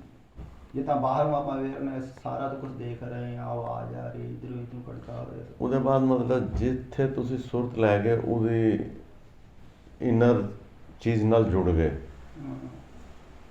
ਮਤਲਬ ਜਿਸ ਤਰ੍ਹਾਂ ਸਮਾਧੀ ਦੀ ਅਵਸਥਾ, ਅਵੇਅਰਨੈਸ ਜਦੋਂ ਐਕਸਟ੍ਰੀਮ ਜੰਪ ਲੈਂਦੀ ਹੈ, ਜਿਸ ਤਰ੍ਹਾਂ ਹੈ ਤੇ ਸਾਰਾ ਇੱਕ ਹੀ, ਪਰ ਤੁਸੀਂ ਅਟੈਂਸ਼ਨ ਇਹਨਾਂ 'ਤੇ ਲੈ ਗਏ ਤੇ ਇਹਨਾਂ ਦੀ ਜਿਹੜੀ ਸੌਫਟਵੇਅਰ ਹੈ ਉਹਦੇ ਨਾਲ ਪੂਰਾ ਤੁਹਾਡਾ ਕਮਿਊਨੀਕੇਸ਼ਨ ਹੋ ਗਿਆ, ਉਹੀ ਅੰਤਰਾਤਮੇ ਮੇਲ ਹੈ। ਨਹੀਂ, ਐਸਾ ਨਹੀਂ। ਇਹ ਜੋ ਤੁਸੀਂ ਕਹਿ ਰਹੇ ਹੋ ਨਾ ਵੀ ਬਾਹਰ ਕਿਸੇ ਦੇ ਵਿਚਾਰ ਪੜ੍ਹ ਲੈਣੇ ਜਾਂ ਕਿਸੇ ਦੇ ਵੱਲ ਧਿਆਨ ਕਰ ਲੈਣਾ, ਹਾਂ, ਉਹ ਅੱਛਾ, ਉਹ ਅਲੱਗ ਚੀਜ਼ ਹੈ। ਇਹ ਅਲੱਗ ਚੀਜ਼। ਅੱਛਾ। ਇਹ ਹੈ ਕਿ ਕੋਈ ਤੁਸੀਂ ਸਿੱਧੀ ਕਰ ਲਈ। ਅੱਛਾ, ਇਹ ਮਤਲਬ ਸ਼ੁਰੂ ਦੀ ਅਵਸਥਾ, ਸ਼ੁਰੂ ਦੀ ਇਹ ਰੁਕਾਵਟ ਹੈ। ਹਾਂ, ਦਰਅਸਲ ਜਿਹੜਾ ਅੰਦਰ ਚਲੇ ਜਾਂਦਾ ਨਾ, ਉਹਦੀ ਰੁਚੀ ਨਹੀਂ ਹੁੰਦੀ ਇਹਨਾਂ ਕੰਮਾਂ ਦੇ ਵਿੱਚ, ਵੀ ਕਿਸੇ ਦੇ ਨਾਲ ਜੁੜ ਕੇ ਉਹਨੂੰ ਜਾਣਨਾ, ਕਿਉਂ ਜਾਣਨਾ। ਇਹਦਾ ਮਤਲਬ ਉਹ ਸਹਿਜ ਸੁਭਾਈ ਜੋ ਬੋਲਦਾ ਹੈ, ਹਾਂ, ਉਹ ਸਹਿਜ ਸੁਭਾਈ ਹੋਣਾ, ਤੇ ਉਹ ਆਟੋਮੈਟਿਕਲੀ ਦੂਸਰੇ ਦੇ ਕੁਐਸਚਨ ਸਾਰਟ ਆਊਟ ਹੋ ਜਾਂਦੇ ਨੇ, ਆਪਣੇ ਆਪ ਜੋ ਹੋ ਰਿਹਾ ਆਪਣੇ ਆਪ। ਉਹਨੂੰ ਕੁਝ ਪਤਾ ਨਹੀਂ ਵੀ ਉਹਨੇ ਸਹਿਜ ਸੁਭਾਏ ਬੋਲਿਆ ਔਰ ਉਹ ਸਾਰਾ ਐਗਜ਼ੀਕਿਊਟ। ਦੂਸਰੇ ਬੰਦੇ ਨੂੰ ਲੱਗਦਾ ਵੀ ਮੇਰੇ ਕੁਐਸਚਨ ਦਾ ਇਹਨੂੰ ਕਿੰਝ ਪਤਾ ਲੱਗ ਗਿਆ। ਹੁਣ ਕਈ ਵਾਰ ਇੱਦਾਂ ਵੀ ਹੁੰਦਾ ਨਾ, ਰਿਕਾਰਡਿੰਗਾਂ ਦੇ ਵਿੱਚ ਵੀ ਕਈ ਪ੍ਰੇਮੀ ਕਹਿ ਦਿੰਦੇ ਸਾਡਾ ਕੁਐਸਚਨ ਤੁਸੀਂ ਹੱਲ ਕਰ ਦਿੱਤਾ, ਕਿ ਜੋ ਅਸੀਂ ਸੋਚੀ ਆ ਉਦੋਂ ਜਵਾਬ ਆ ਗਿਆ। ਮੈਂ ਕਹਿੰਦਾ ਨਾ, ਮੈਨੂੰ ਨਹੀਂ ਪਤਾ, ਇਹ ਤਾਂ ਕੁਦਰਤੀ ਹੋ ਰਿਹਾ, ਪਰਮਾਤਮਾ ਕਰ ਰਿਹਾ, ਉਹ ਪ੍ਰਕਿਰਤੀ। ਤੁਹਾਡੇ ਅੰਦਰੋਂ ਸੋਚ ਪੈਦਾ ਹੋਈ, ਕੁਐਸਚਨ ਉੱਠਿਆ, ਇਧਰੋਂ ਆਨਸਰ ਦੇ ਦਿੱਤਾ, ਮੇਰਾ ਤਾਂ ਕੋਈ ਲੈਣਾ ਦੇਣਾ ਨਹੀਂ, ਠੀਕ ਹੈ ਨਾ। ਇਹ ਫਿਰ ਆਪਣੇ ਆਪ ਹੀ ਹੁੰਦਾ, ਪ੍ਰਕਿਰਤੀ ਆਪਰੇਟ ਕਰੀ ਜਾਂਦੀ ਹੈ। ਪਰਮਾਤਮਾ ਕਰਦਾ, ਮੈਂ ਪ੍ਰਕਿਰਤੀ ਕਹਿ ਲਓ। ਤੇ ਇਹ ਜਿਹੜੀਆਂ ਸੂਖਸ਼ਮ ਸ਼ਕਤੀਆਂ ਬ੍ਰਹਮ ਗਿਆਨੀ ਦੇ ਹੈਲਪ 'ਚ ਹੁੰਦੀਆਂ, ਉਹ ਵੀ ਆਟੋਮੈਟਿਕਲੀ ਆਪਰੇਟ ਹੋ ਜਾਂਦੀ ਹੈ। ਉਹਦੇ 'ਚ ਵੀ ਮਤਲਬ ਬ੍ਰਹਮ ਗਿਆਨੀ ਨਾ ਇੰਟਰਫੇਅਰ ਕਰਦਾ, ਨਾ ਉਹਨੂੰ ਉਨੀ, ਮਤਲਬ ਉਹ ਵੀ ਆਟੋਮੈਟਿਕ ਸਿਸਟਮ ਹੀ ਹੈ। ਜਿਹੜਾ ਇੱਕ ਦੇ ਨਾਲ ਜੁੜ ਜਾਂਦਾ ਨਾ, ਉਹ ਬਾਹਰ ਦੇ ਨਹੀਂ ਸੋਚਦਾ ਕਿਸੇ ਦੇ ਪ੍ਰਤੀ, ਕਿਉਂਕਿ ਉਹਦੇ ਨਾਲ ਕਿਸੇ ਦਾ ਵੀ ਹੁੰਦਾ ਨਹੀਂ ਬਾਹਰੋਂ ਵਧਾ ਘਾਟ ਵੀ ਤੁਸੀਂ ਖਾਸ ਹੀ ਹੋ ਦੂਸਰਾ। ਇਹਦਾ ਮਤਲਬ ਉਹੀ ਚੀਜ਼ ਹੈ ਜਿਹੜੀ ਚੇਂਜ ਨਹੀਂ ਹੁੰਦੀ। ਹਾਂ, ਨਾ ਘਾਟ ਹੈ ਨਾ ਬਾਤ ਹੈ, ਉਹ ਬਸ ਇੱਕ ਪ੍ਰੈਜ਼ੈਂਸ ਹੈ ਪਰ ਜੇ ਔਰ ਉਹ ਪ੍ਰੈਜ਼ੈਂਸ 'ਚ ਹੀ ਲਿਵ ਕਰੀ ਜਾਂਦਾ, ਆਨੰਦ ਨੂੰ ਕਹਿ ਲਓ, ਕੁਛ ਕਹਿ ਲਓ, ਮਤਲਬ। ਤੇ ਇਹ ਮਾਨਸਿਕ ਪਾਵਰ ਸ਼ਕਤੀ ਔਰ ਆਤਮਿਕ ਸ਼ਕਤੀ 'ਚ ਕੀ ਫਰਕ ਹੈ? ਜਿਸ ਤਰ੍ਹਾਂ ਰਿੱਧੀਆਂ ਸਿੱਧੀਆਂ ਇਹ ਸਭ ਮਾਨਸਿਕ ਪਾਵਰ ਨੇ, ਤੇ ਇੱਕ ਬੰਦੇ ਨੂੰ ਪਤਾ ਕਿਵੇਂ ਲੱਗਦਾ ਵੀ ਇਹ ਬੰਦੇ ਦੇ ਅੰਦਰ ਮਹਾਂਪੁਰਖ ਵੀ ਇਹ ਆਤਮਿਕ ਸ਼ਕਤੀ ਦੇ ਲੈਵਲ ਦਾ, ਇਹ ਮਾਨਸਿਕ ਲੈਵਲ ਹੈ? ਇਹ ਬਾਹਰੋਂ ਨਹੀਂ ਪਤਾ ਲੱਗਦਾ, ਬਾਹਰੋਂ ਨਹੀਂ ਪਤਾ ਲੱਗਦਾ। ਅੱਛਾ। ਕਿਉਂਕਿ ਬਾਹਰੋਂ ਜਿਹੜਾ ਸੋਚ ਰਿਹਾ ਨਾ, ਦਰਅਸਲ ਉਹ ਉਲਟਾ ਜ਼ਰੂਰ ਸੋਚੇਗਾ ਕਿ ਜਿਹੜਾ ਮਾਨਸਿਕ ਲੈਵਲ ਦਾ ਉਹਨੂੰ ਉਹ ਸਿੱਧ ਸਮਝ ਲੱਗੇ, ਸਮਝੇਗਾ। ਕਿਉਂਕਿ ਉਹ ਕਰਾਮਾਤਾਂ ਹਾਂ, ਕਰਾਮਾਤਾਂ ਦਿਖਾਏਗਾ। ਤੇ ਜਿਹੜਾ ਸਿੱਧ ਹੋਵੇਗਾ ਉਹ ਦਿਖਾਵੇਗਾ ਕੁਝ ਨਹੀਂ, ਉਹ ਸਹਿਜ ਸੁਧਾਰ ਆਪੇ ਹੋਣਗੀਆਂ ਚੀਜ਼ਾਂ। ਉਹਨੂੰ ਸਮਝ ਲੱਗੇਗਾ ਵੀ ਇਹ ਆਮ ਆਦਮੀ, ਉਲਟਾ ਕੰਮ ਜ਼ਰੂਰ ਹੁੰਦਾ। ਤਾਂ ਹੀ ਕਹਿੰਦੇ ਨਾ ਕਿ ਜਿਹੜਾ ਆਤਮਾ ਦੇ ਲੈਵਲ ਤੇ ਲਿਵ ਕਰਦਾ ਉਹਦੀ એનર્ਜੀ ਐਗਜ਼ੌਸਟ ਨਹੀਂ ਹੁੰਦੀ, ਉਹ ਕਦੇ ਵੀ ਅਪ ਡਾਊਨ ਨਹੀਂ ਹੁੰਦਾ, ਐਨ ਸਟ੍ਰੇਟ ਲਾਈਨ ਚੱਲਦੀ ਹੈ। ਜਿਹੜੀ ਮਾਨਸਿਕ ਲੈਵਲ ਤੇ ਉਹ ਮੈਂ ਖਿਆਲ ਅਪ ਡਾਊਨ, ਉਹ ਫਿਰ ਮੰਨ ਜੂਗਾ ਨਾ, ਮਨ ਦੀ ਅੱਛਾ, ਸਰਾਜ ਅੱਛਾ, ਤੇ ਜੜੀ ਰਹਿਣਾ। ਹਾਂ, ਮਨ ਵੈਸੇ ਵੀ ਚੰਚਲ ਆ ਉੱਪਰ, ਤੇ ਉਹਦੀ ਪਾਵਰ ਵੀ ਘੱਟ ਵੱਧ ਹੁੰਦੀ ਹੈ। ਤੇ ਜਿਹੜਾ ਆਤਮਿਕ ਲੈਵਲ ਤੇ ਉਹ ਸਟੇਬਲ ਹੀ ਹੈ, ਸਟ੍ਰੇਟ ਲਾਈਨ ਟਾਈਪ, ਉਹਦਾ ਚੇਂਜ ਨਹੀਂ ਹੈ। ਉਹ ਥਿਰ ਹੁੰਦਾ, ਜਿਹੜਾ ਮਨ ਦੇ ਤਲ ਤੇ ਥਿਰ ਨਹੀਂ ਹੋਣਾ ਹੈ। ਉਹਨੇ ਕਿਸੇ ਵੱਲ ਜ਼ਿਆਦਾ ਵੀ, ਕਿਸੇ ਵੱਲ ਘੱਟ ਵੀ, ਕਿਸੇ ਦਾ ਸਵਾਰਤਾ, ਕਿਸੇ ਦਾ ਵਿਗਾੜਤਾ, ਜੋ ਵੀ ਸਿੱਧੀ ਹੈ ਕੁਛ ਨਾ ਕੁਛ ਕਰਨਾ ਹੀ ਹੈ। ਜਿਹੜਾ ਆਤਮਿਕ ਲੈਵਲ ਵਾਲਾ ਉਹਨੂੰ ਕੁਝ ਲੈਣਾ ਦੇਣਾ ਨਹੀਂ। ਫਿਰ ਉਹਨੂੰ ਇਹ ਹੁੰਦਾ ਵੀ ਸਾਰੇ ਲੋਕ ਜ਼ਿਆਦਾ ਤੋਂ ਜ਼ਿਆਦਾ ਮੇਰੇ ਨਾਲ ਪ੍ਰਭਾਵਿਤ ਹੋਣਗੇ, ਕੁਛ ਨਾ ਕੁਛ ਕਰੂਗਾ, ਦਿਖਾਊ, ਤੇ ਲੋਕ ਜ਼ਿਆਦਾ ਪ੍ਰਭਾਵਿਤ ਹੁੰਦੇ, ਕੁਛ ਨਾ ਕੁਛ ਦੇਖਦੇ ਆ ਬਾਹਰੋਂ, ਤੇ ਦੇਖੋ ਕੀ ਕੁਛ ਹੋ ਰਿਹਾ। ਆਤਮਿਕ ਲੈਵਲ ਵਾਲੇ ਨੂੰ ਕੋਈ ਫਰਕ ਨਹੀਂ ਪੈਂਦਾ ਕੋਈ, ਉਹ ਫਿਰ ਪ੍ਰਭਾਵਿਤ ਹੀ ਨਹੀਂ ਕਰਨਾ ਚਾਹੁੰਦਾ। ਕਿਹਨੂੰ ਪ੍ਰਭਾਵਿਤ ਕਰਨ? ਹਾਂ, ਕਰਨਾ ਕੀ ਹੈ, ਨਾ ਰੱਬ ਦੇ ਰੂਪ ਪ੍ਰਭਾਵਿਤ ਕਿਉਂ ਕਰਨਾ? ਸਹੀ ਗੱਲ ਹੈ। ਉਹ ਦੇਖਦਾ, ਉਹ ਤਾਂ ਬਾਹਰੋਂ ਕਨੈਕਸ਼ਨ ਹੀ ਟੁੱਟ ਗਿਆ, ਉਹ ਅੰਦਰ ਦੇਖਦਾ, ਤੇ ਅੰਦਰ ਤੇ ਕੋਈ ਸਭ ਮੈਂ ਜੋਤ ਹੈ। ਤੇ ਉਹ ਜਦੋਂ ਅਲਟੀਮੇਟ ਪ੍ਰੋਸੈਸ ਹੋ ਜਾਂਦਾ, ਉਹਦੇ ਬਾਅਦ ਫਿਰ ਉਹ ਦੁਨੀਆ 'ਚ ਵੀ ਵਿਚਰੇ, ਚਾਹੇ ਜਿਸ ਤਰ੍ਹਾਂ ਮਰਜ਼ੀ, ਫਿਰ ਉਹ ਪਰਮਾਨੈਂਟ ਹੈ, ਮਤਲਬ ਉਹ ਅਵਸਥਾ ਫਿਰ ਉਹ ਖਤਮ ਨਹੀਂ ਹੁੰਦੀ ਇੱਕ ਵਾਰੀ ਅਗਰ ਆ ਗਈ ਤੇ। ਦਰਅਸਲ ਨਾ ਇਹ ਵੀ ਕਹਿਣ ਮਾਤਰ ਹੁੰਦਾ ਵੀ ਉਹ ਅਵਸਥਾ ਖਤਮ ਨਹੀਂ ਹੁੰਦੀ, ਉਹ ਅਵਸਥਾ ਹੁੰਦੀ ਹੀ ਨਹੀਂ। ਜਿਹੜੀ ਅਵਸਥਾ ਹੋਵੇਗੀ ਉਹ ਖਤਮ ਹੋਵੇਗੀ। ਅੱਛਾ, ਉਹਦੇ 'ਚ ਕੁਝ ਚੇਂਜ ਹੀ ਨਹੀਂ ਹੈ। ਤੇ ਉਹ ਜਿਹੜੀ ਅਵਸਥਾ ਹੋਵੇਗੀ ਨਾ, ਕੋਈ ਵੀ ਅਵਸਥਾ ਹੋਵੇ, ਉਹ ਕਦੇ ਨਾ ਕਦੇ ਅਪ ਹੋ ਸਕਦੀ। ਜਿਹੜੀ ਅਵਸਥਾ ਨਾ ਹੋਊਗੀ ਉਹ ਫਿਰ ਨਹੀਂ ਅਪ ਹੋਊਗੀ, ਠੀਕ ਹੈ ਨਾ। ਪ੍ਰੈਜ਼ੈਂਸ ਹੈ। ਹਾਂ, ਜਿਹੜੀ ਅਵਸਥਾ ਹੋਊਗੀ ਉਹਦੇ ਵਿੱਚ ਮੈਂ ਮੌਜੂਦ ਹੋਊ। ਅੱਛਾ, ਵੀ ਮੇਰੀ ਅਵਸਥਾ ਹੈ ਨਾ, ਤੇ ਜਿਹੜੀ ਅਵਸਥਾ ਹੈ ਉਹ ਤੋਂ ਥੱਲੇ ਵੀ ਆ ਸਕਦਾ ਬੰਦਾ, ਉੱਪਰ ਵੀ ਜਾ ਸਕਦਾ। ਉਹ ਖਾਲੀ ਪ੍ਰੈਜ਼ੈਂਸ ਹੈ ਬਸ, ਉਹਦੇ ਮੈਂ ਹੈ ਨਹੀਂ, ਫਿਰ ਵੀ ਹੈ ਵੀ ਨਹੀਂ, ਫਿਰ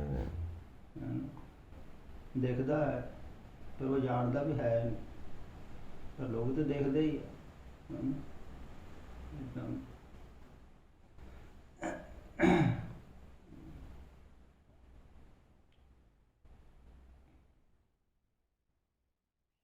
ਤੇ ਇਹ ਵੀ ਪ੍ਰੀਡਿਸਟਾਈਨਡ ਹੀ ਹੁੰਦਾ ਹੈ, ਜਾਂ ਜਿਸ ਤਰ੍ਹਾਂ ਵੀ ਤੁਸੀਂ ਇੱਕ ਅਵਸਥਾ 'ਤੇ ਆ ਕੇ ਬਸ ਸਰੈਂਡਰ ਕਰਕੇ ਉਹਦੇ 'ਚ ਲਿਵ ਕਰੀ ਜਾ ਰਹੇ ਹੋ, ਤੇ ਜਿਹੜਾ ਐਕਚੁਅਲ ਹੋਣਾ ਹੈ ਤੇ ਉਹ ਵੀ ਕਾਫੀ ਵਾਰੀ ਪ੍ਰੀਡਿਸਟਾਈਨਡ ਹੁੰਦਾ।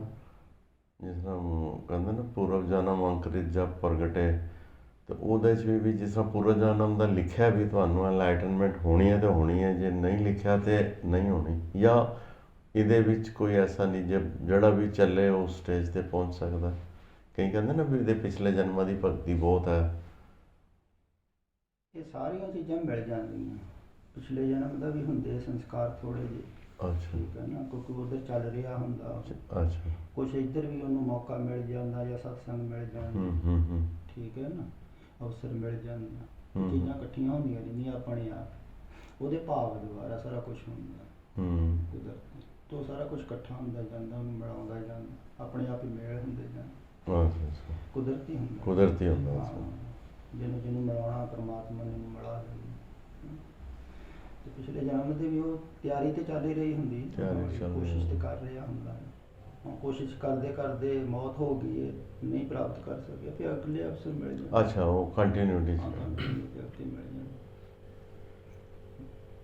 ਇਹ ਚੱਲਦਾ ਹੈ। ਤੇ ਇਹਦੇ 'ਚ ਐਸਾ ਵੀ ਹੁੰਦਾ ਜਿਸ ਤਰ੍ਹਾਂ ਤੁਸੀਂ ਕੰਟੈਕਟ ਹੋਇਆ, ਕਿਸੇ ਇੱਕ ਮਹਾਂਪੁਰਖ ਨੂੰ ਮਿਲੇ, ਉਹਦੇ ਐਸੋਸੀਏਸ਼ਨ ਕੀਤੀ, ਇੱਕ ਲੈਵਲ ਤੱਕ ਉਹਨੇ ਪਹੁੰਚਾਤਾ ਤੁਹਾਨੂੰ, ਫਿਰ ਤੁਹਾਨੂੰ ਕੋਈ ਦੂਸਰਾ ਮਹਾਂਪੁਰਖ ਮਿਲ ਗਿਆ, ਉਹਨੇ ਹੋਰ ਅੱਗੇ, ਜਾਂ ਇੱਕ ਮਿਲ ਗਿਆ ਔਰ ਉਹਦੇ ਥਰੂ ਹੀ, ਜਾਂ ਵੇਰੀਏਸ਼ਨ ਹੈ, ਮਤਲਬ ਕਿਸੇ ਦਾ ਇੱਕ ਵੀ ਹੋ ਸਕਦਾ, ਕਿਸੇ ਦੇ ਕਈ ਜ਼ਿਆਦਾ ਵੀ ਹੋ ਸਕਦੇ ਨੇ। ਨਹੀਂ, ਉਹ ਸਾਰੇ ਅਲੱਗ-ਅਲੱਗ ਮਨੁੱਖਾਂ 'ਤੇ ਨਿਰਭਰ ਕਰਦਾ ਹੈ। ਅੱਛਾ, ਠੀਕ ਹੈ ਨਾ, ਕਈਆਂ ਨੂੰ ਜ਼ਿਆਦਾ ਲੋੜ ਹੁੰਦੀ ਆ ਜਿਹਨੂੰ ਸਮਝਾਉਣ ਦੀ, ਸਿੱਖਣ ਦੀ, ਦੱਸਣ ਦੀ। ਠੀਕ ਹੈ ਨਾ, ਤੋ ਹੌਲੀ ਹੌਲੀ ਹੌਲੀ ਹੌਲੀ, ਜੇ ਤਾਂ ਕਹਿ ਲਈਏ ਪਹਿਲੀ ਕਲਾਸ 'ਚ ਬੱਚਾ, ਉਹਨੂੰ ਜ਼ਿਆਦਾ ਲੋੜ ਹੈ। ਜੇ ਸ਼ੁਰੂਆਤ 'ਚ ਹੀ ਧਰਮ ਦੇ ਲੱਗਾ ਹੋਇਆ, ਉਹਨੂੰ ਜ਼ਿਆਦਾ ਲੋੜ। ਜਿਹਨੇ ਕੁਛ ਧਰਮ ਦੇ ਪੌਦੇ ਅੱਗੇ ਤੈਅ ਕਰ ਲਏ, ਉਹਨੂੰ ਫਿਰ ਘੱਟ ਲੋੜ ਪੈਂਦੀ ਹੈ। ਠੀਕ ਹੈ ਨਾ, ਤੇ ਸਾਰਿਆਂ ਦੀ ਅਲੱਗ-ਅਲੱਗ। ਨਹੀਂ, ਪਰ ਆਮ ਇਹ ਕਹਿੰਦੇ ਨਾ ਕਿ ਕਾਫੀ ਵਾਰੀ ਵੀ ਤੁਸੀਂ ਇੱਕ ਜਗ੍ਹਾ ਅਗਰ ਅਟੈਚਡ ਹੋ ਤੇ ਵੀ ਕਈ ਲੋਕਾਂ ਦੇ ਬਹੁਤ ਭਰਮ ਹੁੰਦਾ ਵੀ ਨਹੀਂ, ਫਿਰ ਤੁਹਾਡਾ ਗੁਰੂ ਇੱਕ ਹੀ ਹੋ ਸਕਦਾ, ਹੋਰ ਦੂਸਰੀ ਜਗ੍ਹਾ ਨਹੀਂ ਜਾ ਸਕਦਾ। ਹਾਲਾਂਕਿ ਅਲਟੀਮੇਟ ਗੁਰੂ ਤੇ ਉਹ ਚੇਤਨਾ ਹੀ ਹੈ, ਬੰਦਾ ਕੋਈ ਵੀ ਹੈ, ਉਹਦੇ ਥਰੂ ਉਹੀ ਉਹ ਰੱਬ ਹੀ ਆਪਰੇਟ ਕਰ ਰਿਹਾ ਹੈ। ਇਹਦੇ 'ਚ ਇਹ ਹੁੰਦਾ ਹੈ, ਜਿਵੇਂ ਅਕਸਰ ਮੈਂ ਕਿਹਾ ਵੀ ਦੋ ਤਰ੍ਹਾਂ ਦੀ ਸਾਧਨਾ ਹੁੰਦੀ ਹੈ। ਅੱਛਾ, ਇੱਕ ਹੈ ਭਾਵਨਾ ਭਗਤੀ ਵਾਲੀ, ਇੱਕ ਹੈ ਗਿਆਨ ਯੋਗ। ਠੀਕ ਹੈ। ਜਿਹੜੇ ਗਿਆਨ ਯੋਗ ਦੇ, ਜਿਵੇਂ ਤੁਸੀਂ ਕਹਿੰਦੇ ਆ ਸੁਰਤ ਲਾਉਣੇ ਆ ਸ਼ਬਦ ਤੇ ਜਾਂ ਕੁਛ ਵੀ ਆਪਣੇ ਆਪ ਕੋਸ਼ਿਸ਼ ਕਰਦੀ। ਠੀਕ ਹੈ ਨਾ, ਤੇ ਉਹਨਾਂ ਨੂੰ ਤੇ ਬਹੁਤਾ ਹੁੰਦਾ ਨਹੀਂ। ਠੀਕ ਹੈ ਨਾ, ਉਹ ਤਾਂ ਕਹਿੰਦੇ ਚੇਤਨਾ ਗੁਰੂ। ਪਰ ਜਿਹੜੇ ਭਾਵਨਾ ਭਗਤ ਵਾਲੇ ਆ ਨਾ, ਉਹਨਾਂ ਨੂੰ ਜ਼ਰੂਰੀ ਹੁੰਦਾ ਬਾਹਰੋਂ। ਅੱਛਾ ਅੱਛਾ, ਠੀਕ ਹੈ ਨਾ, ਬਾਹਰੋਂ ਜੋੜ ਕੀ ਕਰਦਾ ਹੈ, ਉਹਨਾਂ ਦਾ ਬਾਹਰ ਦਾ ਜੋੜ ਖਤਮ ਕਰ ਦਿੰਦਾ।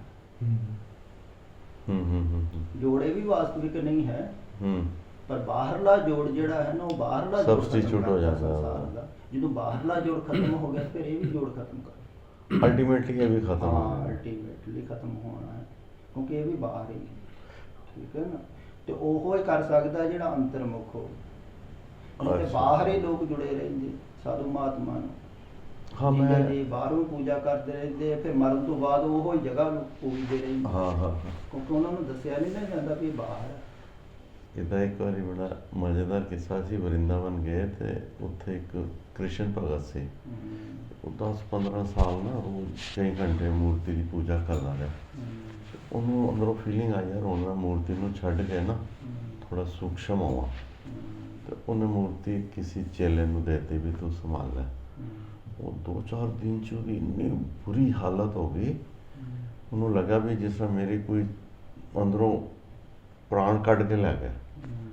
ਉਹ ਸਹਿਨ ਨਹੀਂ ਕਰ ਪਾਇਆ, ਉਹਨੂੰ ਫਿਰ ਦੁਬਾਰਾ ਲੈ ਆਇਆ। ਹੁਣ ਵੀ ਇੰਨੇ ਸਾਲਾਂ ਤੋਂ ਉਹਦੇ ਨਾਲ ਜੁੜ ਕੇ ਉਹੀ ਅਟੈਚਮੈਂਟ ਦਾ ਕਾਰਨ ਬਣ ਗਿਆ। ਹੁਣ ਮੂਰਤੀ ਤੇ ਆਪਣੇ ਨਾਲ ਤੋੜ ਨਹੀਂ ਸਕਦੀ, ਕਿਉਂਕਿ ਬੋਲ ਨਹੀਂ ਸਕਦੀ। ਜਿਹੜਾ ਸਾਹਮਣੇ ਬਿਲਕੁਲ। ਬੈਠਾ ਉਹ ਕਹੂਗਾ ਵੀ ਨਹੀਂ ਇਹ ਬਾਹਰ ਹੈ। ਠੀਕ ਹੈ ਨਾ, ਤੁਸੀਂ ਬਾਹਰ ਨਹੀਂ ਅੰਦਰ। ਉਹ ਫਿਰ ਹੌਲੀ ਹੌਲੀ ਅੰਦਰ ਵੀ ਜੋੜਦਾ ਰਹੇ, ਦੋਵੇਂ ਕੰਮ ਨਾਲ ਨਾਲ ਹੁੰਦੇ। ਕਿਉਂਕਿ ਬਾਹਰ ਤੇ ਸਰੀਰ ਤੇ ਮਿਥਿਆਈ, ਗੁਰੂਆਂ ਦੇ ਵੀ ਮਿਥਿਆ। ਠੀਕ ਹੈ ਨਾ, ਤੋ ਫਿਰ ਜਿਹੜੇ ਭਾਵ ਭਗਤੀ ਵਾਲੇ ਬਾਹਰੋਂ ਜੁੜ, ਤੇ ਇਹਨਾਂ ਨੂੰ ਜ਼ਰੂਰੀ ਹੁੰਦਾ ਇੱਕ ਤੇ। ਜੇ ਇੱਕ ਤੇ ਸ਼ਰਧਾ ਹੋਊ ਤਾਂ ਹੀ ਬਾਹਰੋਂ ਟੁੱਟੂ, ਬਿਲਕੁਲ ਨਹੀਂ ਟੁੱਟਣੀ ਨਹੀਂ। ਕਦੀ ਉੱਥੇ ਚਲੇ ਗਏ, ਕਦੀ ਉੱਥੇ ਚਲੇ ਗਏ, ਇੱਧਰੇ ਪੂਜਾ ਕਰਦੇ ਰਹੇ, ਤੋ ਫਿਰ ਟੁੱਟਦੀ ਨਹੀਂ ਬਾਹਰ। ਬਾਹਰੋਂ ਬਿਰਤੀ ਨੂੰ ਤੋੜਨ ਵਾਸਤੇ ਜ਼ਰੂਰੀ। ਜਿਸ ਤਰ੍ਹਾਂ ਹੁਣ ਅਗਰ ਸਪੋਜ਼ ਵਿਚਰਦੇ ਹੋਏ ਕਿਧਰੇ you are faced with some crisis, ਤੇ ਉੱਥੇ ਫਿਰ ਜਿਸ ਤਰ੍ਹਾਂ ਅਸੀਂ ਗੁਰੂ ਦੀ ਯਾਦ ਕਰਦੇ ਹਾਂ, ਤੇ ਉਸ ਤਰ੍ਹਾਂ ਜਦੋਂ ਕਿਸੇ ਮਹਾਂਪੁਰਖ ਨੂੰ ਯਾਦ ਕਰੋ, ਤੇ ਉਹ ਫਿਰ ਉਹ ਚੇਤਨਾ ਇੱਕ ਹੈ ਵੀ ਉਹ ਚੇਤਨਾ ਤੇ ਕਣ ਕਣ 'ਚ ਹੀ ਹੈ, ਉਹ ਉੱਥੇ ਵੀ ਪ੍ਰੈਜ਼ੈਂਸ ਹੈ। ਤੇ ਇੱਕ ਹੈ ਕਿ ਜਦੋਂ ਅਸੀਂ ਗੁਰੂ ਨੂੰ ਯਾਦ ਕਰਦੇ ਹਾਂ, ਵੀ ਉਸ ਪ੍ਰੈਜ਼ੈਂਟ ਮੂਮੈਂਟ 'ਤੇ ਜਿਹੜੀ ਚੇਤਨਾ ਉਹ ਹੈਲਪ ਕਰ ਜਾਂਦੀ ਹੈ, ਜਾਂ ਜਿਸ ਤਰ੍ਹਾਂ ਹੁਣ ਸਪੋਜ਼ ਤੁਹਾਡੇ ਨਾਲ ਜੁੜੇ ਹਾਂ ਅਸੀਂ, ਤੇ ਉਹ ਤੁਹਾਨੂੰ ਯਾਦ ਕੀਤਾ ਤੇ ਉਹ ਚੇਤਨਾ ਉੱਥੇ ਆਪਰੇਟ ਹੋ ਜਾਏਗੀ। ਇੱਕ ਹੈ ਕਿ ਤੁਸੀਂ ਕਿਹਾ ਅੱਛਾ ਰੱਬਾ ਜੋ ਤੁਹਾਨੂੰ ਠੀਕ ਹੈ ਕਰ ਦੇ, ਇੱਕ ਇਹ ਐਟੀਟਿਊਡ ਹੋ ਗਿਆ। ਇੱਕ ਹੈ ਵੀ ਤੁਹਾਨੂੰ ਯਾਦ ਕੀਤਾ, ਹਾਂਜੀ ਗੁਰੂ ਜੀ ਹੈਲਪ ਕਰ ਦਿਓ, ਇਹ ਆਪਣੇ ਆਪਣੇ ਭਾਵ ਉੱਤੇ ਵੀ ਨਿਰਭਰ ਕਰਦਾ ਹੈ ਕਿ ਅੱਛਾ ਭਾਵਨਾ ਕਿਹਦੇ ਤੇ ਜਾਂਦੀ ਹੈ। ਠੀਕ ਹੈ ਨਾ। ਅੱਛਾ ਤੇ ਜਿੱਥੇ ਭਾਵਨਾ ਜ਼ਿਆਦਾ ਹੋਊਗੀ ਨਾ, ਉਹ ਭਾਵਨਾ ਕਰਕੇ ਹੀ ਕੰਮ ਬਣੂਗਾ। ਐਸਾ ਨਹੀਂ ਕਿ ਕੋਈ ਜਾਊਗਾ ਹਾਂ ਜਾਂ ਸਮਝ ਕੋਈ ਗਿਆ ਆਊਗਾ, ਨਹੀਂ। ਅੱਛਾ, ਉਹ ਜਿਹੜੀ ਅੱਛਾ। ਭਾਵਨਾ ਹੈ ਨਾ, ਉਹ ਹੀ ਸਾਰਾ ਕੁਝ ਕਰਦੀ ਹੈ। ਅੱਛਾ ਅੱਛਾ ਅੱਛਾ ਅੱਛਾ ਉਹ ਹੀ ਰੂਪ ਧਾਰਨ ਕਰਦੀ। ਭਾਵਨਾ 'ਚ ਬਹੁਤ ਸ਼ਕਤੀ ਹੈ, ਮਾਨਸਿਕ ਸ਼ਕਤੀ ਕਹਿ ਲਓ। ਅੱਛਾ ਠੀਕ ਹੈ ਨਾ। ਜਦੋਂ ਭਾਵਨਾ ਗਹਿਰੀ ਹੋਊਗੀ ਨਾ, ਹੂੰ। ਉਹ ਹੀ ਸਾਰਾ ਕੁਝ ਕਰਦੀ। ਤੇ ਇਹ ਭਾਵਨਾ ਵੀ ਮਾਈਂਡ ਦੇ ਪਲੇਨ ਹਾਂ, ਦੀ ਮਾਈਂਡ ਦੇ ਪਲੇਨ ਹੀ ਹੋਊਗੀ। ਕਿਉਂਕਿ ਜਿੱਥੇ ਅੱਛਾ। ਸ਼ਰਧਾ ਕਹਿ ਲਓ, ਭਾਵਨਾ ਕਹਿ ਲਓ। ਮਾਈਂਡ ਦੀ ਪਲੇਨ ਹੀ ਹੈ ਹੁਣ ਕਈ ਪ੍ਰੇਮੀ ਕਹਿ ਦਿੰਦੇ ਆ ਟੈਲੀਫੋਨ ਕਰਕੇ ਕਿ ਅਸੀਂ ਤੁਹਾਨੂੰ ਯਾਦ ਕੀਤਾ, ਤੁਸੀਂ ਆਏ, ਇੱਦਾਂ ਇੱਦਾਂ ਸਾਨੂੰ ਦਰਸ਼ਨ ਦਿੱਤੇ। ਮੈਂ ਕਹਿੰਦਾ ਨਾ, ਮੈਂ ਤੇ ਆਇਆ ਨਹੀਂ, ਪਰ ਤੁਹਾਡੀ ਭਾਵਨਾ ਨੇ ਕੀਤਾ। ਤੁਹਾਡੀ ਭਾਵਨਾ ਦੁਆਰਾ ਹੋ ਰਿਹਾ। ਤੁਹਾਡੀ ਭਾਵਨਾ ਤੇ ਹੋਏਗਾ ਹੀ। ਕੁਦਰਤੀ ਨਹੀਂ ਭਾਵਨਾ ਹੋਗੀ ਤੇ ਨਹੀਂ ਹੋਏਗੀ। ਅੱਛਾ, ਉਹ ਭਾਵ ਹੀ ਮੈਟੀਰੀਅਲਾਈਜ਼ ਭਾਵ ਕਰੇ। ਨਹੀਂ ਕਰ ਭਾਵ ਉਹ ਫਿਜ਼ੀਕਲ ਫਾਰਮ ਲੈ ਕੇ ਵੀ ਆ ਜਾਂਦਾ ਆ ਜਾਂਦੀ। ਜਿਸ ਭਾਵ ਤਰ੍ਹਾਂ ਗਹਿਰਾ ਹੋਵੇ ਤੇ ਆ ਜਾਂਦੀ। ਉਹ ਕ੍ਰਿਸ਼ਨ ਦੀ ਜਿਸ ਤਰ੍ਹਾਂ ਭਗਤੀ ਕਰਦੇ ਨੇ ਲੋਕ, ਤੇ ਉਹ ਕ੍ਰਿਸ਼ਨ ਦੀ ਫਾਰਮ ਲੈ ਕੇ ਵੀ ਆ ਜਾਂਦਾ। ਨਹੀਂ, ਉਹਨਾਂ ਦੀ ਭਾਵਨਾ ਦਿਖਾਈ ਦੇ। ਹਾਂ ਭਾਵਨਾ। ਅੱਛਾ ਇਹ ਇਦਾਂ ਹੁੰਦਾ ਨਾ, ਕਈ ਜਿਵੇਂ ਲੋਕ ਆ, ਸਾਡੇ ਬਜ਼ੁਰਗ ਵੀ ਇੱਕ ਦਿਨ ਕਹਿੰਦੇ ਇੱਧਰ ਸਾਰੇ ਬੈਠੇ ਹੋਏ ਸੀ ਮੇਰੇ ਕੋਲ, ਤੇ ਉੱਧਰ ਇਕੱਲੇ ਬੈਠੇ ਸੀ।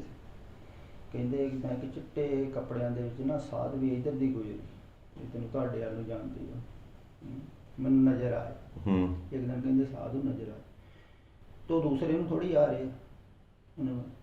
ਇਹਦਾ ਭਾਵ ਇਹ ਹੁੰਦਾ ਵੀ ਤੁਸੀਂ ਜੋ ਅੰਦਰ ਸੋਚਦੇ ਹੋ ਨਾ, ਕਈ ਵਾਰ ਕੀ ਹੁੰਦਾ, ਆਦਮੀ ਇੰਨਾ ਗਹਿਰਾ ਸੋਚਦਾ, ਉਹ ਪ੍ਰਤੱਖ ਦਿਖਣ ਲੱਗ ਜਾਂਦਾ।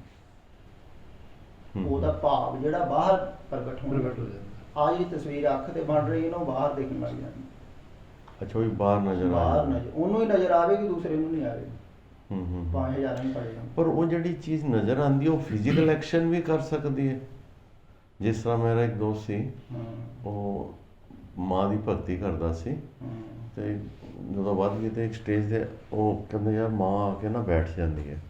ਮੈਨੂੰ ਕਹਿੰਦਾ ਯਾਰ ਇਹ ਮਨ ਦਾ ਭਰਮ ਹੈ ਜਾਂ ਐਕਚੁਅਲ ਚਾਹੁੰਦੀ ਹੈ।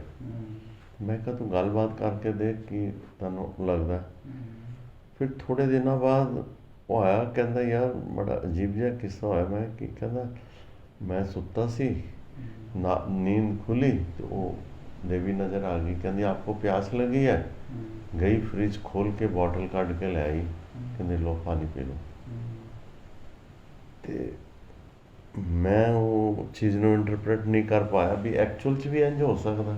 ਨਹੀਂ, ਇਸ ਤਰ੍ਹਾਂ ਹੁੰਦਾ ਹੈ ਨਾ, ਉਹਨਾਂ ਦਾ ਭਾਵ ਇੰਨਾ ਗਹਿਰਾ ਹੋ ਜਾਂਦਾ ਹੈ, ਉਹ ਆਪਣੇ ਆਪ ਨੂੰ ਵੈਸਾ ਹੀ ਧਾਰਨ ਕਰ ਲੈਂਦੇ। ਕਹਿ ਲਈ ਅੱਛਾ, ਹੋ ਅੱਛਾ। ਸਕਦਾ ਉਹ ਆਪ ਹੀ ਗਿਆ ਹੋਵੇ, ਬੋਤਲ ਕੱਢ ਕੇ ਲਾਇਆ ਹੋਵੇ ਤੇ ਉਹਨੇ ਸੋਚਿਆ ਮਾਂ, ਠੀਕ ਹੈ ਨਾ? ਜਾਂ ਅੰਦਰ ਹੀ ਉਹਨੂੰ ਹਾਂ, ਤੋਂ ਇੰਨਾ ਸੋਚ ਲੈਂਦਾ ਹੈ ਆਦਮੀ ਕਿਸੇ ਬਾਰੇ, ਤੇ ਵੈਸਾ ਹੀ ਉਹਨੂੰ ਪ੍ਰਤੀਤ ਹੁੰਦਾ ਹੈ।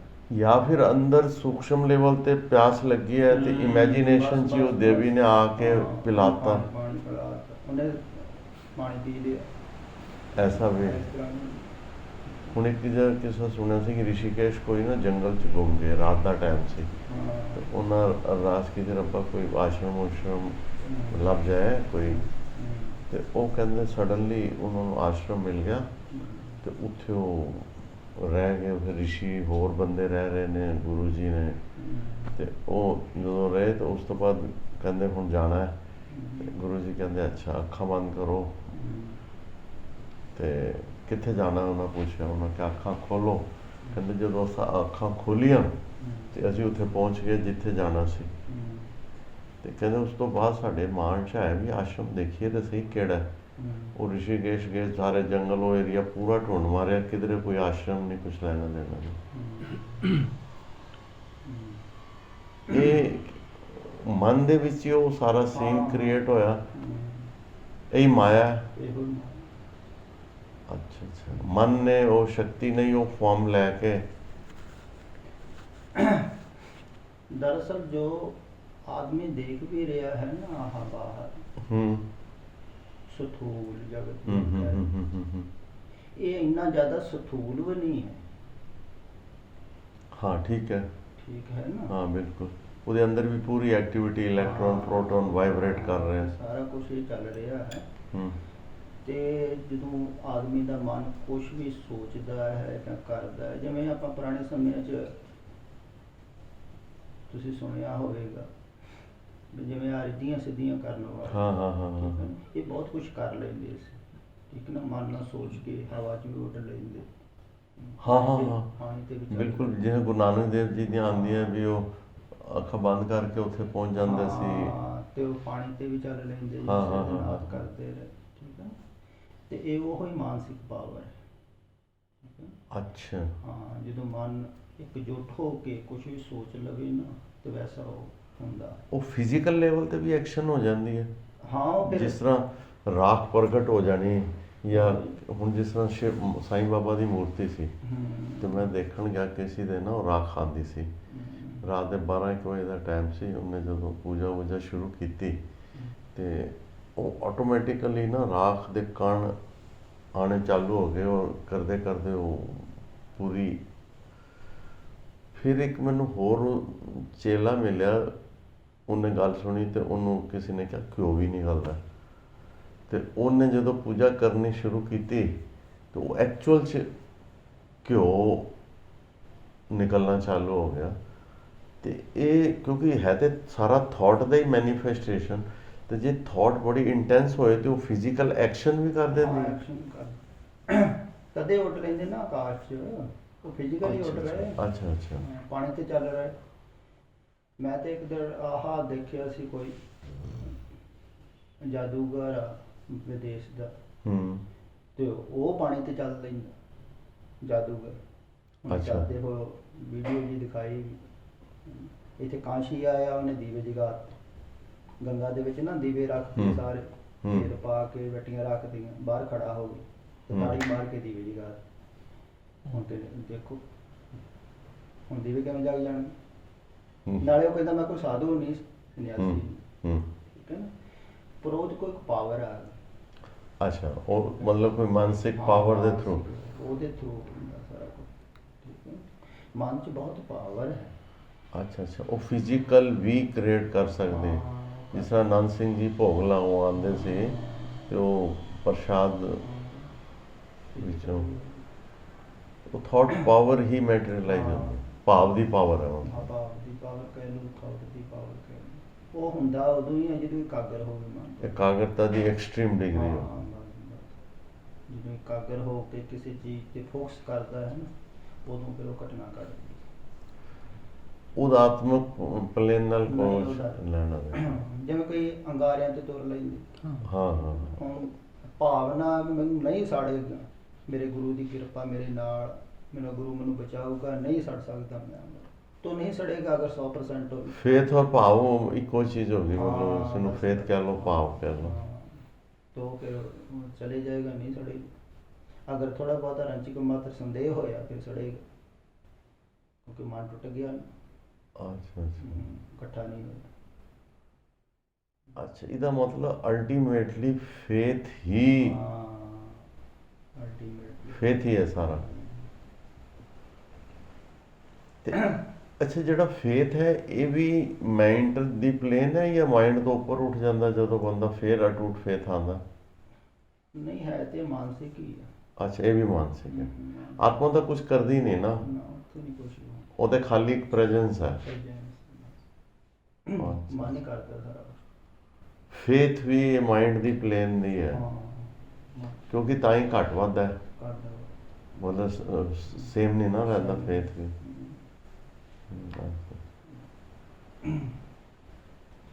ਹੁਣ ਮਨ ਜਿਹੜਾ ਹੈ, ਜਿਵੇਂ ਤੁਸੀਂ ਆਹ ਗੱਲ ਕੀਤੀ ਫੇਥ ਦੀ, ਸ਼ਰਧਾ ਦੀ, ਇਹਦੇ ਵਿੱਚ ਅਗਰ ਮਨ ਪੂਰੀ ਸ਼ਰਧਾ ਕਰ ਲੈ ਵੀ ਮੈਂ ਮਿਟਣਾ ਹੀ ਚਾਹੁੰਦਾ, ਜੇ ਤਾਂ ਇਹਨਾਂ ਮੂਰੇ ਸਮਰਪਿਤ ਹੋਣਾ ਚਾਹੁੰਦਾ, ਮੈਂ ਕੁਛ ਵੀ ਨਹੀਂ, ਉਹ ਵੈਸਾ ਹੀ ਹੋਣਾ ਸ਼ੁਰੂ ਹੋ ਜਾਊ, ਉਹ ਸਮਰਪਿਤ ਹੋ ਜਾਏਗਾ।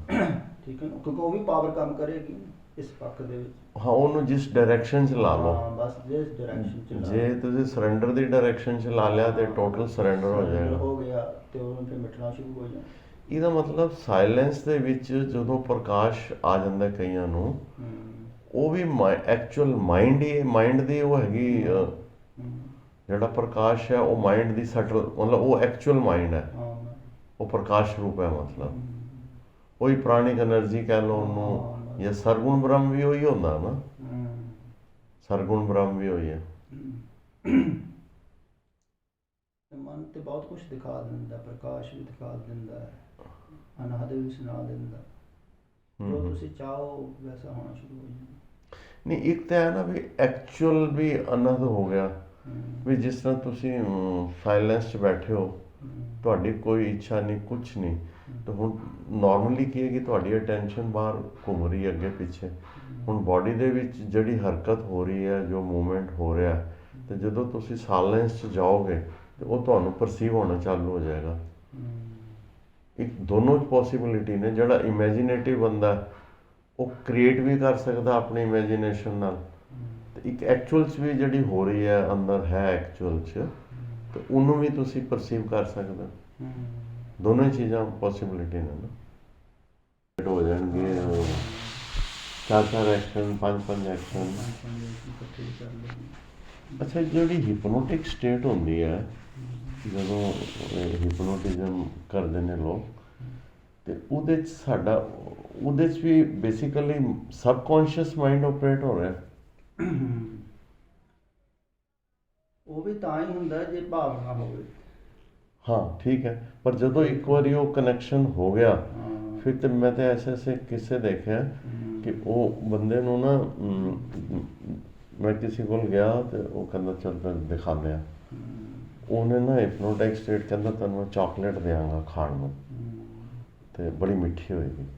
ਉਹਨੇ ਹਰੀ ਮਿਰਚ ਪਕੜਾਤੀ, ਉਹ ਹਰੀ ਮਿਰਚ ਖਾ ਰਿਹਾ, ਉਹਨੂੰ ਪੁੱਛ ਰਿਹਾ ਕੈਸਾ ਟੇਸਟ ਹੈ, ਕਹਿੰਦਾ ਬਹੁਤ ਮਿੱਠੀ।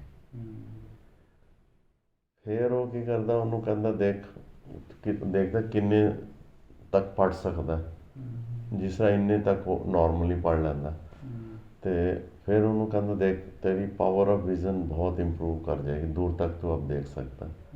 ਉਹਦੇ ਬਾਅਦ ਉਹ ਉਹਨੂੰ ਉਂਗਲੀਆਂ ਦਿਖਾਉਂਦਾ, ਉਹਦਾ ਡਿਸਟੈਂਸ ਵੱਧ ਜਾਂਦਾ। ਫਿਰ ਉਹ ਲਟਾ ਕੇ ਨਾ 2 ਸਟੂਲਾਂ ਦੇ ਉੱਪਰ ਤੇ ਵਿਚਲਾ ਕੱਢ ਦਿੰਦਾ, ਉਹਨੂੰ ਸੁਜੈਸ਼ਨ ਦਿੰਦਾ your body is becoming stiff like iron road, ਔਰ ਉਹਦੇ ਉੱਪਰ ਬੰਦਾ ਖੜਾ ਕਰ ਦਿੰਦਾ, ਬੋਡੀ ਐਂਡ ਸੋਲਿਡ ਹੋ ਜਾਂਦੀ। ਤੇ ਮੈਂ ਦੇਖਿਆ ਇੰਨੀ ਪਾਵਰ ਇੱਕ ਸੁਜੈਸ਼ਨ 'ਚ, ਮਤਲਬ ਕਿ ਦੇਖੋ ਕਿੰਨਾ ਕੁਛ, ਕੋੜੀ ਚੀਜ਼ ਤੁਹਾਨੂੰ ਮਿੱਠੀ ਲੱਗ ਰਹੀ ਹੈ ਮਿਰਚ, ਔਰ ਉਹਦੇ 'ਚ ਬੋਡੀ ਤੁਹਾਡੀ, ਇਹਦਾ ਮਤਲਬ ਹੈ ਕਿ ਸਾਰੀਆਂ ਜਿਹੜੀਆਂ ਬਿਮਾਰੀਆਂ, ਅਗਰ ਤੁਹਾਡੇ ਨੈਗੇਟਿਵ ਜਾਂ ਗਲਤ ਥਾਟ ਅੰਦਰ ਚਲੀ ਗਈ, ਤੇ ਉਹ ਬਿਮਾਰੀ ਕ੍ਰੀਏਟ ਕਰ ਸਕਦੀ ਹੈ ਪੂਰੀ। ਵੀ ਅਗਰ ਕਿਸੇ ਨੂੰ ਲੱਗਣਾ ਚਾਲੂ ਹੋ ਜਾਏ ਮੇਰੀ ਬੋਡੀ ਬੜੀ ਸਿੱਕ ਹੈ ਜਾਂ ਕੁਛ ਵੀ, ਤੇ ਉਹ ਚੀਜ਼ ਐਕਚੁਅਲ 'ਚ ਵੀ, ਹਾਂ ਮਨ ਕੁਛ ਵੀ ਕਰ ਸਕਦਾ ਹੈ। ਮਨ ਜੋ ਪੂਰੀ ਤਰ੍ਹਾਂ ਸੋਚ ਲਵੇ, ਮੰਨ ਲਵੇ, ਵੈਸਾ ਹੀ ਹੋਣਾ ਸ਼ੁਰੂ ਹੋ ਜਾਂਦਾ। ਜੇ ਬਿਮਾਰੀ ਦਾ ਸੋਚ ਲੇਗਾ, ਬਿਮਾਰੀ ਦਾ ਸੋਚ ਲਈ ਬਿਮਾਰੀ ਆ ਜੂ। ਇਸੇ ਕਾਰਨ ਹੀ ਜ਼ਿਆਦਾਤਰ ਲੋਕਾਂ ਨੂੰ ਮਾਨਸਿਕ ਬਿਮਾਰੀਆਂ, ਸਰੀਰਕ ਨਹੀਂ ਹੈ, ਕਦੇ ਦਵਾਈਆਂ ਨਹੀਂ ਲੱਗਦੀ। ਜਿਹਨੂੰ ਹੁਣ ਦਵਾਈ ਨਹੀਂ ਕੋਈ ਲੱਗ ਰਹੀ ਹੈ, ਮਾਨਸਿਕ ਬਿਮਾਰੀ ਹੈ, ਸੋਚ ਲਈ ਬਿਮਾਰੀ ਹੈ, ਮੈਂ ਬਿਮਾਰ ਹੋ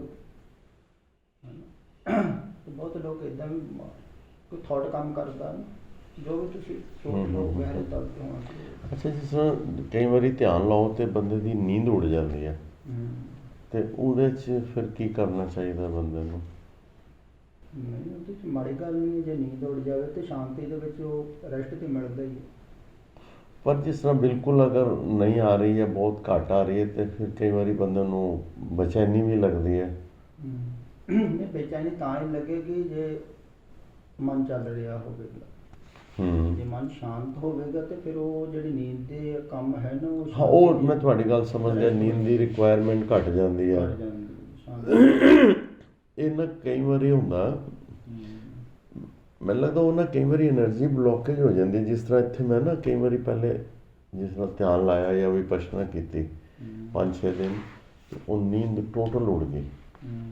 ਫਿਰ ਮੈਨੂੰ ਲੱਗਾ ਇਹ ਚੱਕਰ ਕੀ ਹੈ। ਫਿਰ ਮੇਰੇ ਥਾਟ ਆਈ ਵੀ ਇੱਥੇ એનર્ਜੀ ਵੱਧ ਗਈ ਹੈ, ਤੂੰ ਐਂ ਕਰ ਪੈਰਾਂ 'ਤੇ ਧਿਆਨ ਲਾ ਲੈ ਜਾਂ ਨੀਚੇ ਕਿਧਰੇ ਵੀ, ਉਹ એનર્ਜੀ ਥੋੜ੍ਹੀ ਨੀਚੇ ਆ ਜਾਏਗੀ। ਅਤੇ ਫਿਰ ਮੈਂ ਵਿਪਸ਼ਨਾ ਦਾ ਲਾਸਟ ਸੈਸ਼ਨ ਸੀ, ਮੈਂ 2-3 ਘੰਟੇ ਪੈਰ 'ਤੇ ਧਿਆਨ ਲਾ ਲਿਆ, ਅਤੇ ਉਹ ਮੈਂ ਦੇਖਿਆ ਉਹਦੇ ਬਾਅਦ ਉਹ ਨੀਂਦ ਬੈਟਰ ਹੋ ਗਈ। ਇੱਕ ਹੈ, ਹੁਣ ਇਹਦੇ 2 ਨੇ, ਇੱਕ ਹੈ ਵੀ ਇਹ ਥਾਟ ਨੇ ਵੀ ਮੈਂ ਧਿਆਨ ਨੀਚੇ ਲਾ ਲਿਆ ਤੇ એનર્ਜੀ ਨੀਚੇ ਆ ਗਈ ਹੈ, ਇੱਕ ਇਹ ਵੀ ਐਕਸ਼ਨ ਹੋ ਸਕਦਾ, ਔਰ ਇੱਕ ਐਕਚੁਅਲ ਦੇ ਵਿੱਚ એનર્ਜੀ ਸ਼ਿਫਟ ਹੋ ਗਈ। ਖਿਆਲ ਕਰਕੇ ਵੀ ਸ਼ਿਫਟ ਹੋ ਗਈ। ਹਾਂ, ਦੋਨੋਂ ਪੋਸੀਬਿਲਿਟੀ ਨੇ ਮਤਲਬ। ਤੇ ਇਹਦੇ 'ਚ ਕਈ ਲੋਕ ਜਿਸ ਤਰ੍ਹਾਂ ਇੱਥੇ ਮੱਖਣ ਰੱਖ ਲੈਂਦੇ ਨੇ ਜਾਂ ਘਿਓ ਵਗੈਰਾ ਜਾਂ ਨੱਕ 'ਚ ਘਿਓ ਪਾਉਂਦੇ ਨੇ, ਜਿਸ ਤਰ੍ਹਾਂ ਕਹਿੰਦੇ ਧਿਆਨ ਜ਼ਿਆਦਾ ਲਾਉਣ ਨਾਲ ਅੰਦਰ ਹੀਟ ਜਨਰੇਟ ਹੋ ਜਾਂਦੀ ਹੈ।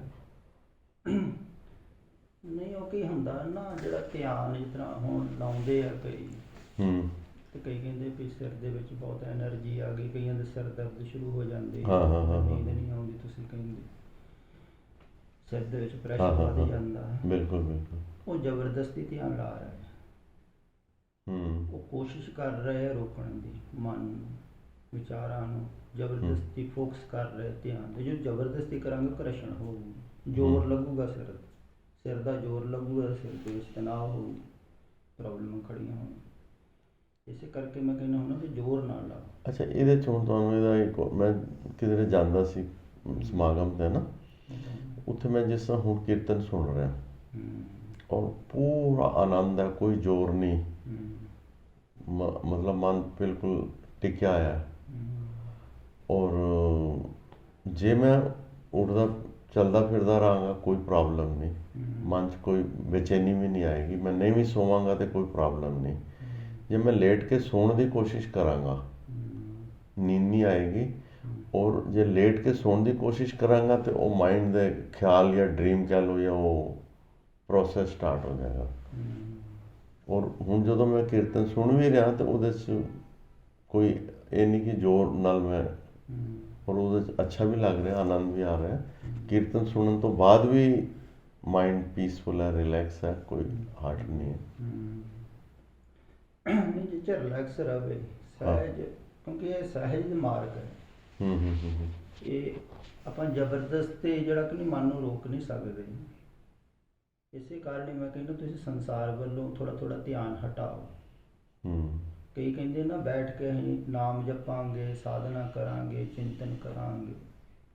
ਮੈਂ ਕਿਹਾ ਤੁਸੀਂ ਜ਼ੋਰ ਲਾ ਕੇ ਮਨ ਨੂੰ ਨਹੀਂ ਰੋਕ ਸਕਦੇ, ਭਾਵੇਂ 4-4, 6-6 ਘੰਟੇ ਬੈਠੇ। ਤੁਸੀਂ ਬਾਹਰੋਂ ਥੋੜ੍ਹਾ ਥੋੜ੍ਹਾ ਧਿਆਨ ਨੂੰ ਹਟਾਓ, ਜਿੰਨਾ ਕਰਕੇ ਮਨ ਭੱਜਦਾ ਹੈ ਬਾਹਰ, ਉਹਨਾਂ ਕੰਮਾਂ ਨੂੰ ਥੋੜ੍ਹਾ ਥੋੜ੍ਹਾ ਘਟਾਓ। ਜਦੋਂ ਬਾਹਰੋਂ ਜਾਣੋਂ ਘਟੂਗਾ ਤੁਹਾਡਾ ਮਨ ਆਪਣੇ ਆਪ ਹੀ ਸ਼ਾਂਤ ਹੋਊਗਾ, ਫਿਰ ਤੁਹਾਨੂੰ ਜ਼ੋਰ ਲਾਉਣ ਦੀ ਲੋੜ ਨਹੀਂ ਪਊ, ਫਿਰ ਪ੍ਰੈਸ਼ਰ ਵੀ ਨਹੀਂ ਪਊ, ਫਿਰ ਤੁਸੀਂ ਸ਼ਾਂਤ ਬੈਠੋਗੇ, ਕਿਉਂਕਿ ਮਨ ਦਾ ਖਲਾਰਾ ਬਹੁਤਾ ਨਹੀਂ ਹੈ ਤੇ ਸ਼ਾਂਤ ਹੋਊ। ਜਿੰਨਾ ਖਲਾਰਾ ਘਟੂ ਇਹ ਸਹਿਜ ਹੋਊ, ਤੇ ਜ਼ੋਰ ਲਾਉਣ ਵਾਲੇ ਨੂੰ ਫਿਰ ਇਹ ਸ਼ਕਤੀਪਾਤ ਕੀ ਹੁੰਦਾ? ਇਹ ਆਪਣੇ ਆਪ ਹੋ ਜਾਂਦਾ, ਜਿਸ ਤਰ੍ਹਾਂ ਜਿਹਦੇ ਜਿੰਨੀ ਭਾਵ ਹੈ ਜਾਂ ਜਿੰਨਾ ਉਹਦਾ। ਇੱਕ ਹੈ ਕਿ ਜਿਸ ਤਰ੍ਹਾਂ ਜਿਹੜੇ ਕਈ ਲੋਕ ਸ਼ਕਤੀਪਾਤ ਮੈਂਟਲ ਵਿਲ ਨਾਲ ਕਰਦੇ ਨੇ, ਵੀ ਤੁਸੀਂ ਟੱਚ ਕਰਤਾ ਜਾਂ ਖਿਆਲ ਨਾਲ ਕਰਤਾ, ਔਰ ਇੱਕ ਹੈ ਵੀ ਜਿਹੜਾ ਬ੍ਰਹਮ ਗਿਆਨੀ ਉਹ ਕੁਛ ਕਰਦਾ ਨਹੀਂ, ਆਪ ਉੱਥੇ ਵੀ ਸ਼ਕਤੀਪਾਤ ਹੋ ਹੀ ਜਾਂਦਾ। ਦਰਅਸਲ ਸ਼ਕਤੀਪਾਤ ਜਿਹੜਾ ਹੈ ਨਾ, ਉਹ ਵੀ ਅਗਰ ਤੁਸੀਂ ਸਮਝੋ ਕਿ ਮਾਨਸਿਕ ਹੈ। ਹਾਂ, ਮਾਨਸਿਕ ਹੈ, ਠੀਕ ਹੈ ਨਾ। ਹਾਂ, ਪੱਕਾ। ਵੀ ਕਿਸੇ ਨੂੰ ਪ੍ਰਭਾਵਿਤ ਕਰਨਾ ਜਾਂ ਕਿਸੇ ਨੇ ਕਿਹਾ ਹੋਇਆ ਹੈ ਜਾਂ ਕੁਛ ਵੀ ਆ, ਠੀਕ ਹੈ ਨਾ, ਆਪਣੇ ਭਾਵ ਦੁਆਰਾ ਉੱਤੇ ਸ਼ਕਤੀ ਹੈ ਤੇ ਉਹ ਮਾਨਸਿਕ ਲੈਵਲ ਦੀ। ਮਾਨਸਿਕ ਤੋਂ ਉਹਨੂੰ ਰੋਕਣਾ। ਤੇ ਇੱਕ ਹੁੰਦਾ ਸਹਿਜ ਸੁਭਾਅ, ਆਪਣੇ ਆਪ। ਉਹ ਸਹਿਜ ਸੁਭਾਅ ਕਿਵੇਂ ਹੁੰਦਾ? ਕਿਸੇ ਦੀ ਭਾਵਨਾ ਇੰਨੀ ਗਹਿਰੀ ਹੋ ਗਈ, ਉਹ ਆਣ ਕੇ ਬੈਠ ਗਈ, ਉਹਨੇ ਮਸਤਕ ਰੱਖ ਦਿੱਤਾ ਥੱਲੇ, ਠੀਕ ਹੈ ਨਾ, ਤੇ ਮੂਹਰੇ ਬੈਠੇ ਵਾਲੇ ਨੇ ਕੁਛ ਵੀ ਨਹੀਂ ਕੀਤਾ ਤੇ ਸ਼ਕਤੀਪਾਤ ਹੋ ਗਈ। ਕਿਉਂਕਿ ਉਹ ਭਾਵਨਾ ਨਾ ਹੋਏਗਾ ਉਹਦੀ, ਉਹ ਕਰਨ ਵਾਲੇ ਤੇ ਨਹੀਂ ਹੋਏਗਾ ਨਿਰਭਰ, ਕਰਨੀ ਕੋਈ ਵੀ ਰਿਹਾ, ਕਿਉਂਕਿ ਉਹਦੀ ਭਾਵਨਾ ਹੀ ਇੰਨੀ ਹੈ ਤੇ ਆਪਣੇ ਆਪ ਹੀ ਹੋਏਗੀ। ਮੈਨੂੰ ਲੱਗਦਾ ਦੋਨੋਂ ਚੀਜ਼ਾਂ ਨੇ, ਕਿਉਂਕਿ ਦੇਖੋ ਜਿਹੜਾ ਆਤਮਾ 'ਚ ਲਿਵ ਕਰ ਰਿਹਾ 24 ਘੰਟੇ, ਤੇ ਉਹਦਾ ਐਨਰਜੀ ਲੈਵਲ ਵੱਧਦਾ ਜਾਂਦਾ, ਮਤਲਬ ਕਾਫੀ ਹਾਈ ਲੈਵਲ ਹੋ ਜਾਂਦਾ। ਤੇ ਉਹ ਠੀਕ ਹੈ, ਸ਼ਰਧਾ ਵੀ ਓਪਰੇਟ ਕਰੇਗੀ, ਪਰ ਮੈਨੂੰ ਲੱਗਦਾ ਹੈ ਕਿ ਜਦੋਂ ਟੱਚ ਕਰੇਗਾ ਤੇ એનર્ਜੀ ਫਲੋਸ ਫਰੋਮ ਹਾਈ, ਚਾਹੇ ਤੁਹਾਡੀ ਆਤਮਾ ਦੀ ਸਥਿਤੀ ਸੇਮ ਹੈ। ਹੁਣ ਨੋਰਮਲ ਬੰਦੇ ਦੀ એનર્ਜੀ ਵੇਸਟ ਹੋਈ ਜਾਂਦੀ ਹੈ, ਥਾਟਸ ਆ ਗਈਆਂ ਹੋਰ ਅੱਗੇ ਪਿੱਛੇ, ਤੇ ਜਿਹੜਾ ਬੰਦਾ ਉਹਦੇ 'ਚ ਅਵਸਥਾ 'ਚ ਸਥਿਤ ਹੈ, ਉਹਦੀ એનર્ਜੀ ਸਟੋਰ ਹੋਈ ਜਾਂਦੀ ਹੈ, ਵੇਸਟ ਨਹੀਂ ਹੋ ਰਹੀ, ਤੇ ਉਹ એનર્ਜੀ ਲੈਵਲ ਵੱਧਦਾ ਜਾਏਗਾ, ਵੱਧਦਾ ਜਾਏਗਾ, ਵੱਧਦਾ ਜਾਏਗਾ।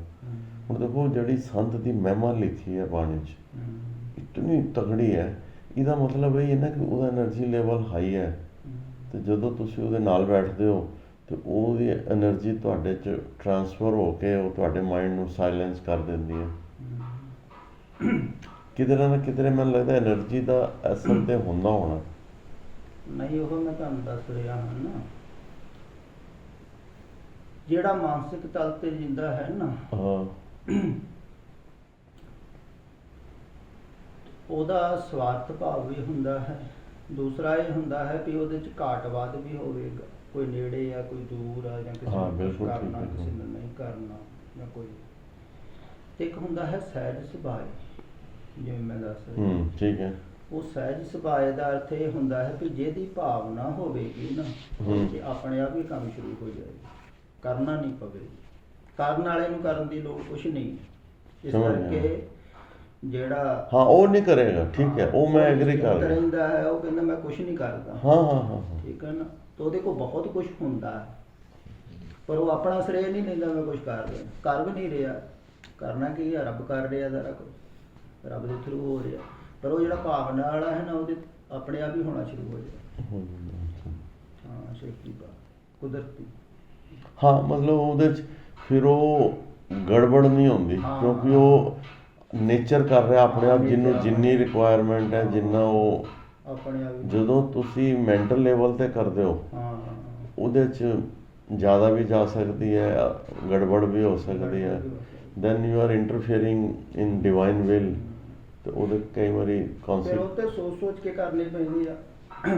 ਕਿ ਕੋਈ ਸ਼ਰਧਾਲੂ ਆਇਆ, ਕਈ ਕਹਿੰਦੇ ਉਹ ਪੈਸੇ ਵਾਲਾ ਜਾਂ ਤਕੜਾ ਆਇਆ, ਜਾਂ ਮਨ ਕਹਿੰਦਾ ਵੀ ਇਹ ਥੋੜਾ ਪ੍ਰਭਾਵਿਤ ਕਰੋ, ਇੱਥੇ ਕਰੋ, ਉੱਥੇ ਕਰੋ, ਇੱਥੇ ਕਰੋ। ਉਹ ਮਾਨਸਿਕ ਤਲ ਤੇ ਉਲਝੇ ਹੁੰਦੇ ਕਿ ਸ਼ਕਤੀਪਾਤ ਕਰਨ ਨਾਲ, ਉਹ ਕਿਸੇ ਤੇ ਕਰਦੇ, ਕਿਸੇ ਤੇ ਨਹੀਂ ਕਰਦੇ। ਉਹ ਮਾਈਂਡ ਦੀ, ਹਾਂ, ਉਹ ਮਾਈਂਡ ਦਾ ਚੱਲ ਰਿਹਾ ਕੰਮ।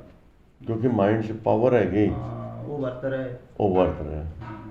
ਇੱਕ ਹੈ ਵੀ ਉਹਨੇ ਮਾਈਂਡ ਨੂੰ ਵਰਤਣਾ ਹੀ ਨਹੀਂ, ਉਹ ਤੇ ਸੋਲ 'ਚ ਲਿਵ ਕਰ ਰਿਹਾ, ਬਾਕੀ ਜੋ ਸਹਿਜ ਸੁਭਾਅ ਹੋ ਰਿਹਾ, ਤਾਂ ਹੀ ਫਿਰ ਉੱਥੇ ਹਉਮੈ ਖਤਮ ਹੋ ਗਈ। ਜਦੋਂ ਕਰਤਾ ਭਾਵ ਨਹੀਂ ਰਿਹਾ, ਤੇ ਉਹ ਫਿਰ ਆਤਮਿਕ ਪਲੇਨ ਹੋ ਗਈ। ਜਿੱਥੇ ਕਰਤਾ ਭਾਵ ਹੈ, ਉਹ ਮੈਂਟਲ ਪਲੇਨ ਹੋ ਗਿਆ।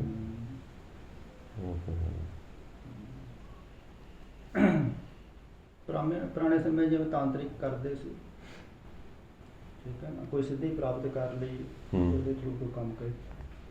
ਇੱਦਾਂ ਹੀ ਬਹੁਤ ਸਾਰੇ ਸਾਧੂ ਜਿਹੜੇ ਹਨ, ਉਹ ਮਨ ਨੂੰ ਇਕਾਗਰ ਕਰ ਲੈਂਦੇ, ਇਕਾਗਰਤਾ ਤੱਕ ਪਹੁੰਚ ਜਾਂਦੇ। ਇਕਾਗਰ ਕਰਕੇ ਜਿਹੜੇ ਪੱਖ ਨੂੰ ਜਾਣਾ ਹੁੰਦਾ, ਉਸ ਪੱਖ ਨੂੰ ਚਲੇ ਜਾਂਦੇ। ਤਾਂ ਉਹਨਾਂ ਦੇ ਕੰਮ ਥੋੜ੍ਹੇ ਬਹੁਤ ਚੱਲਦੇ ਵੀ ਆ, ਹੋ ਵੀ ਜਾਂਦੇ। ਇਹਦਾ ਮਤਲਬ ਉਹ ਜੇ ਤੁਹਾਡਾ ਭਾਵ ਹੈ ਮੇਰਾ ਵਿਜ਼ਡਮ ਵਧੇ, ਉਹ એનર્ਜੀ ਫਿਰ ਵਿਜ਼ਡਮ ਵਧਾਈ ਜਾਂਦੀ ਹੈ। ਜੇ ਭਾਵ ਹੈ ਜੋਸ਼, ਮੈਂ ਲੜਾਈ ਕਰਨੀ ਹੈ, ਤਾਂ ਜੋਸ਼ ਨੂੰ ਵਧਾ ਦੇਗੀ। ਮਤਲਬ એનર્ਜੀ ਤਾਂ ਉਹੀ ਹੈ। ਇਸੀ ਕਰਕੇ ਭਾਵ ਨੂੰ ਬੜਾ ਪ੍ਰਧਾਨ ਕਿਹਾ ਗਿਆ। ਜੈਸਾ ਭਾਵ ਹੈ ਵੈਸਾ ਰਿਜ਼ਲਟ ਆਏਗਾ। ਹੁਣ ਕਈ ਨਹੀਂ ਕਹਿੰਦੇ ਆ ਵੀ, ਕਈ ਸ਼ਬਦ ਦੇ ਦਿੰਦੇ ਆ ਵੀ ਆ ਮਾਇਆ ਵਾਸਤੇ ਪੜੋਗੇ ਮਾਇਆ ਜ਼ਿਆਦਾ ਆਊ, ਹੈ ਨਾ। ਐਸਾ ਨਹੀਂ, ਉਹ ਸ਼ਬਦ ਕਰਕੇ ਦੌਲਤ ਜ਼ਿਆਦਾ ਹੈ। ਉਹ ਤੁਹਾਡਾ ਭਾਵ ਜਦੋਂ ਹੋਵੇਗਾ ਨਾ, ਉਹਦਾ ਕਰਕੇ ਮਨ ਇਕਾਗਰ ਹੋਵੇਗਾ। ਇਕਾਗਰਤਾ ਦੇ ਵਿੱਚ ਤੁਸੀਂ ਖਿਆਲ ਕਰੋਗੇ ਦੌਲਤ ਵੱਲ, ਧੰਨਵਾਦ, ਹੈ ਨਾ, ਤੇ ਉਹਦਾ ਭਾਵ ਹੋਵੇ। ਹਾਂ, ਅਲਟੀਮੇਟਲੀ ਭਾਵ ਹੀ ਕੰਮ ਕਰੇ। ਹੁਣ ਇਹ ਜਿਹੜੇ ਪਲੈਨਟਸ ਹੁੰਦੇ ਨੇ, 9 ਗ੍ਰਹਿ ਜਿਹੜੇ, ਬੇਸਿਕਲੀ ਤੇ 9 ਟਾਈਪ ਦੀਆਂ એનર્ਜੀਜ਼ ਹੀ ਨੇ ਨਾ ਬੇਸਿਕਲੀ ਤਾਂ। ਤੇ ਉਹਦੇ 'ਚ ਵੀ ਜਿਸ ਤਰ੍ਹਾਂ ਅਗਰ ਕਿਸੇ ਗ੍ਰਹਿ ਦਾ ਕੋਈ ਮੰਤਰ ਜਾਪ ਕਰਦਾ ਹੈ, ਤੇ ਇੱਕ ਭਾਵ ਹੋ ਗਿਆ, ਔਰ ਇੱਕ ਭਾਵ 'ਚ ਵੀ ਤੁਸੀਂ ਉਸੀ ਨੂੰ ਅਰਪਿਤ ਕਰ ਰਹੇ ਹੋ ਵੀ ਮੇਰਾ ਸ਼ਨੀਚਰ ਗ੍ਰਹਿ ਜਿਹੜਾ ਹੈ ਬੈਟਰ ਹੋ ਜਾਏ। ਤੇ ਉਹ ਸ਼ਨੀਚਰ ਗ੍ਰਹਿ ਦੀ ਜਿਹੜੀ એનર્ਜੀ ਹੈ, ਉਹ ਤਾਂ ਬੇਸਿਕਲੀ ਜਿਸ ਤਰ੍ਹਾਂ ਵਾਇਲਟ, ਬਲੂ ਜਾਂ ਉਸ ਟਾਈਪ ਦੀ ਆ ਵੀ। ਉਹਦਾ ਹੁਣ ਬੋਡੀ ਦੇ ਅੰਦਰ 2 ਸਿਸਟਮ ਨੇ, ਇੱਕ ਹੈ એનર્ਜੀ ਕੂਲਿੰਗ એનર્ਜੀ, ਇੱਕ ਹੀਟਿੰਗ એનર્ਜੀ ਹੈ। ਤੇ ਹੁਣ ਜਦੋਂ ਕਿਸੇ ਦੇ ਹੀਟਿੰਗ ਵਾਲੀ એનર્ਜੀ ਡੈਫੀਸ਼ੀਐਂਟ ਹੋ ਗਈ, ਕਿਸੇ ਦੇ ਠੰਡ ਵਾਲੀ ਡੈਫੀਸ਼ੀਐਂਟ ਹੋ ਗਈ, ਤਾਂ ਹੁਣ ਉਹੀ ਉਹ ਗ੍ਰਹਿ ਨੇ, ਕੁਝ ਠੰਡੇ ਨੇ, ਕੁਝ ਗਰਮ ਨੇ। ਹੁਣ ਜਿਸ ਤਰ੍ਹਾਂ ਕਿਸੇ ਦੇ ਗਰਮ ਵਾਲੇ ਜ਼ਿਆਦਾ ਪਾਵਰਫੁਲ ਹੋ ਗਏ, ਤਾਂ ਉਹਦੀ ਤੁਸੀਂ ਲੈਫਟ ਨੋਸਟਰਲ ਬਰੀਥਿੰਗ ਕਰਾ ਲਓ, ਤਾਂ ਉਹ ਠੰਡਕ ਥੋੜ੍ਹੀ ਘੱਟ ਗਈ।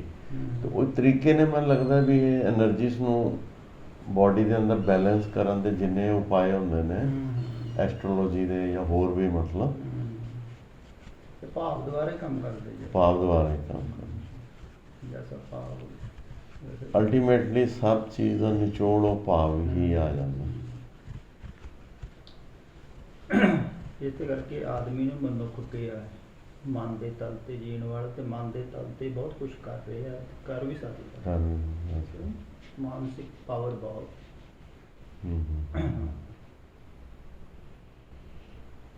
ਤਾਂ ਹੀ ਜਦੋਂ ਸ਼ੁਰੂਆਤ ਬੰਦਾ ਸਪਿਰਚੁਅਲਿਟੀ ਜਾਂਦਾ ਹੈ, ਉਦੋਂ ਜੋਸ਼ ਬੜਾ ਹੁੰਦਾ। ਸਰੀਰਕ ਪਾਵਰ ਨਾਲੋਂ ਵੀ ਮਾਨਸਿਕ ਪਾਵਰ ਜ਼ਿਆਦਾ। ਸਰੀਰ ਨਾਲੋਂ ਵੀ ਵੱਡਾ ਮਨ ਹੈ, ਮਨੋ ਸਰੀਰ ਜ਼ਿਆਦਾ ਬੜਾ, ਜ਼ਿਆਦਾ ਸ਼ਕਤੀਸ਼ਾਲੀ। ਉਹ ਮਤਲਬ ਐਕਸਟੈਂਡ ਕਰਦਾ।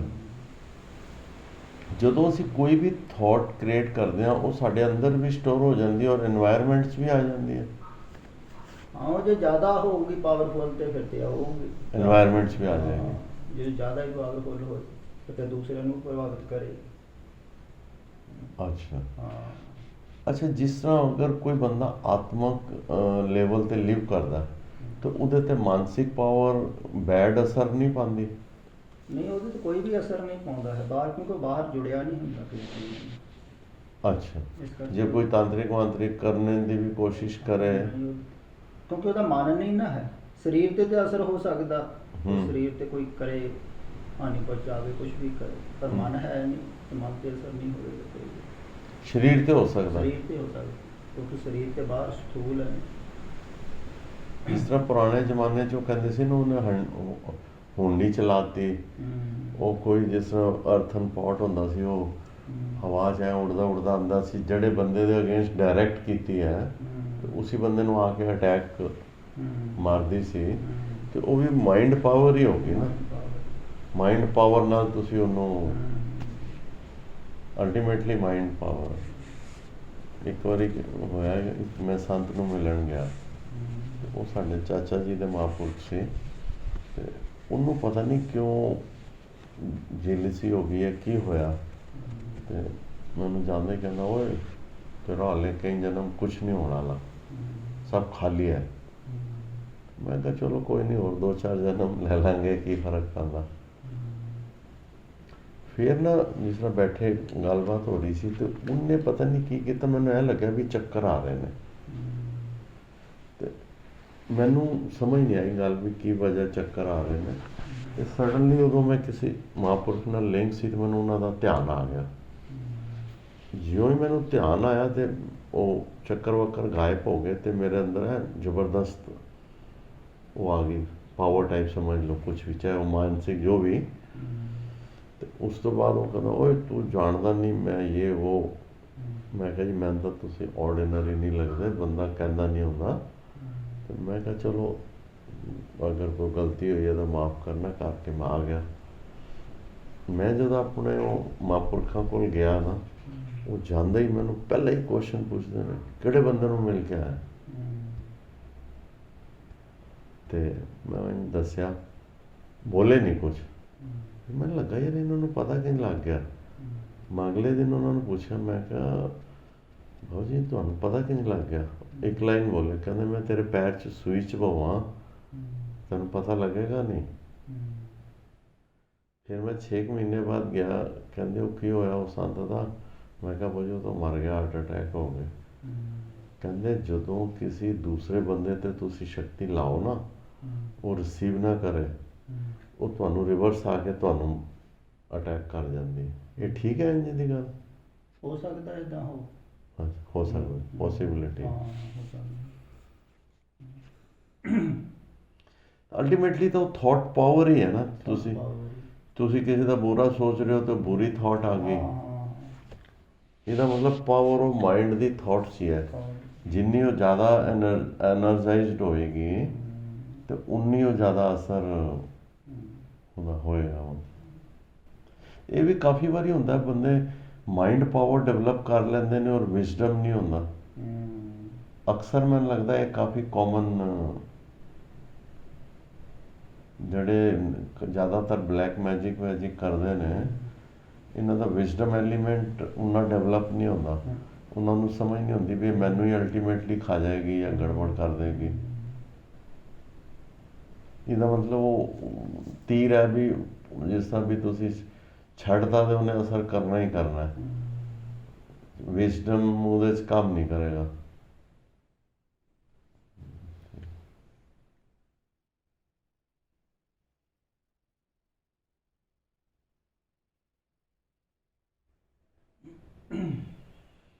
ਠੀਕ ਹੈ ਫਿਰ ਹੈ। ਬਹੁਤ ਚੰਗਾ ਲੱਗਾ ਜੀ ਤੁਹਾਡਾ ਕਾਫੀ ਹਾਂਜੀ ਲਿਆ।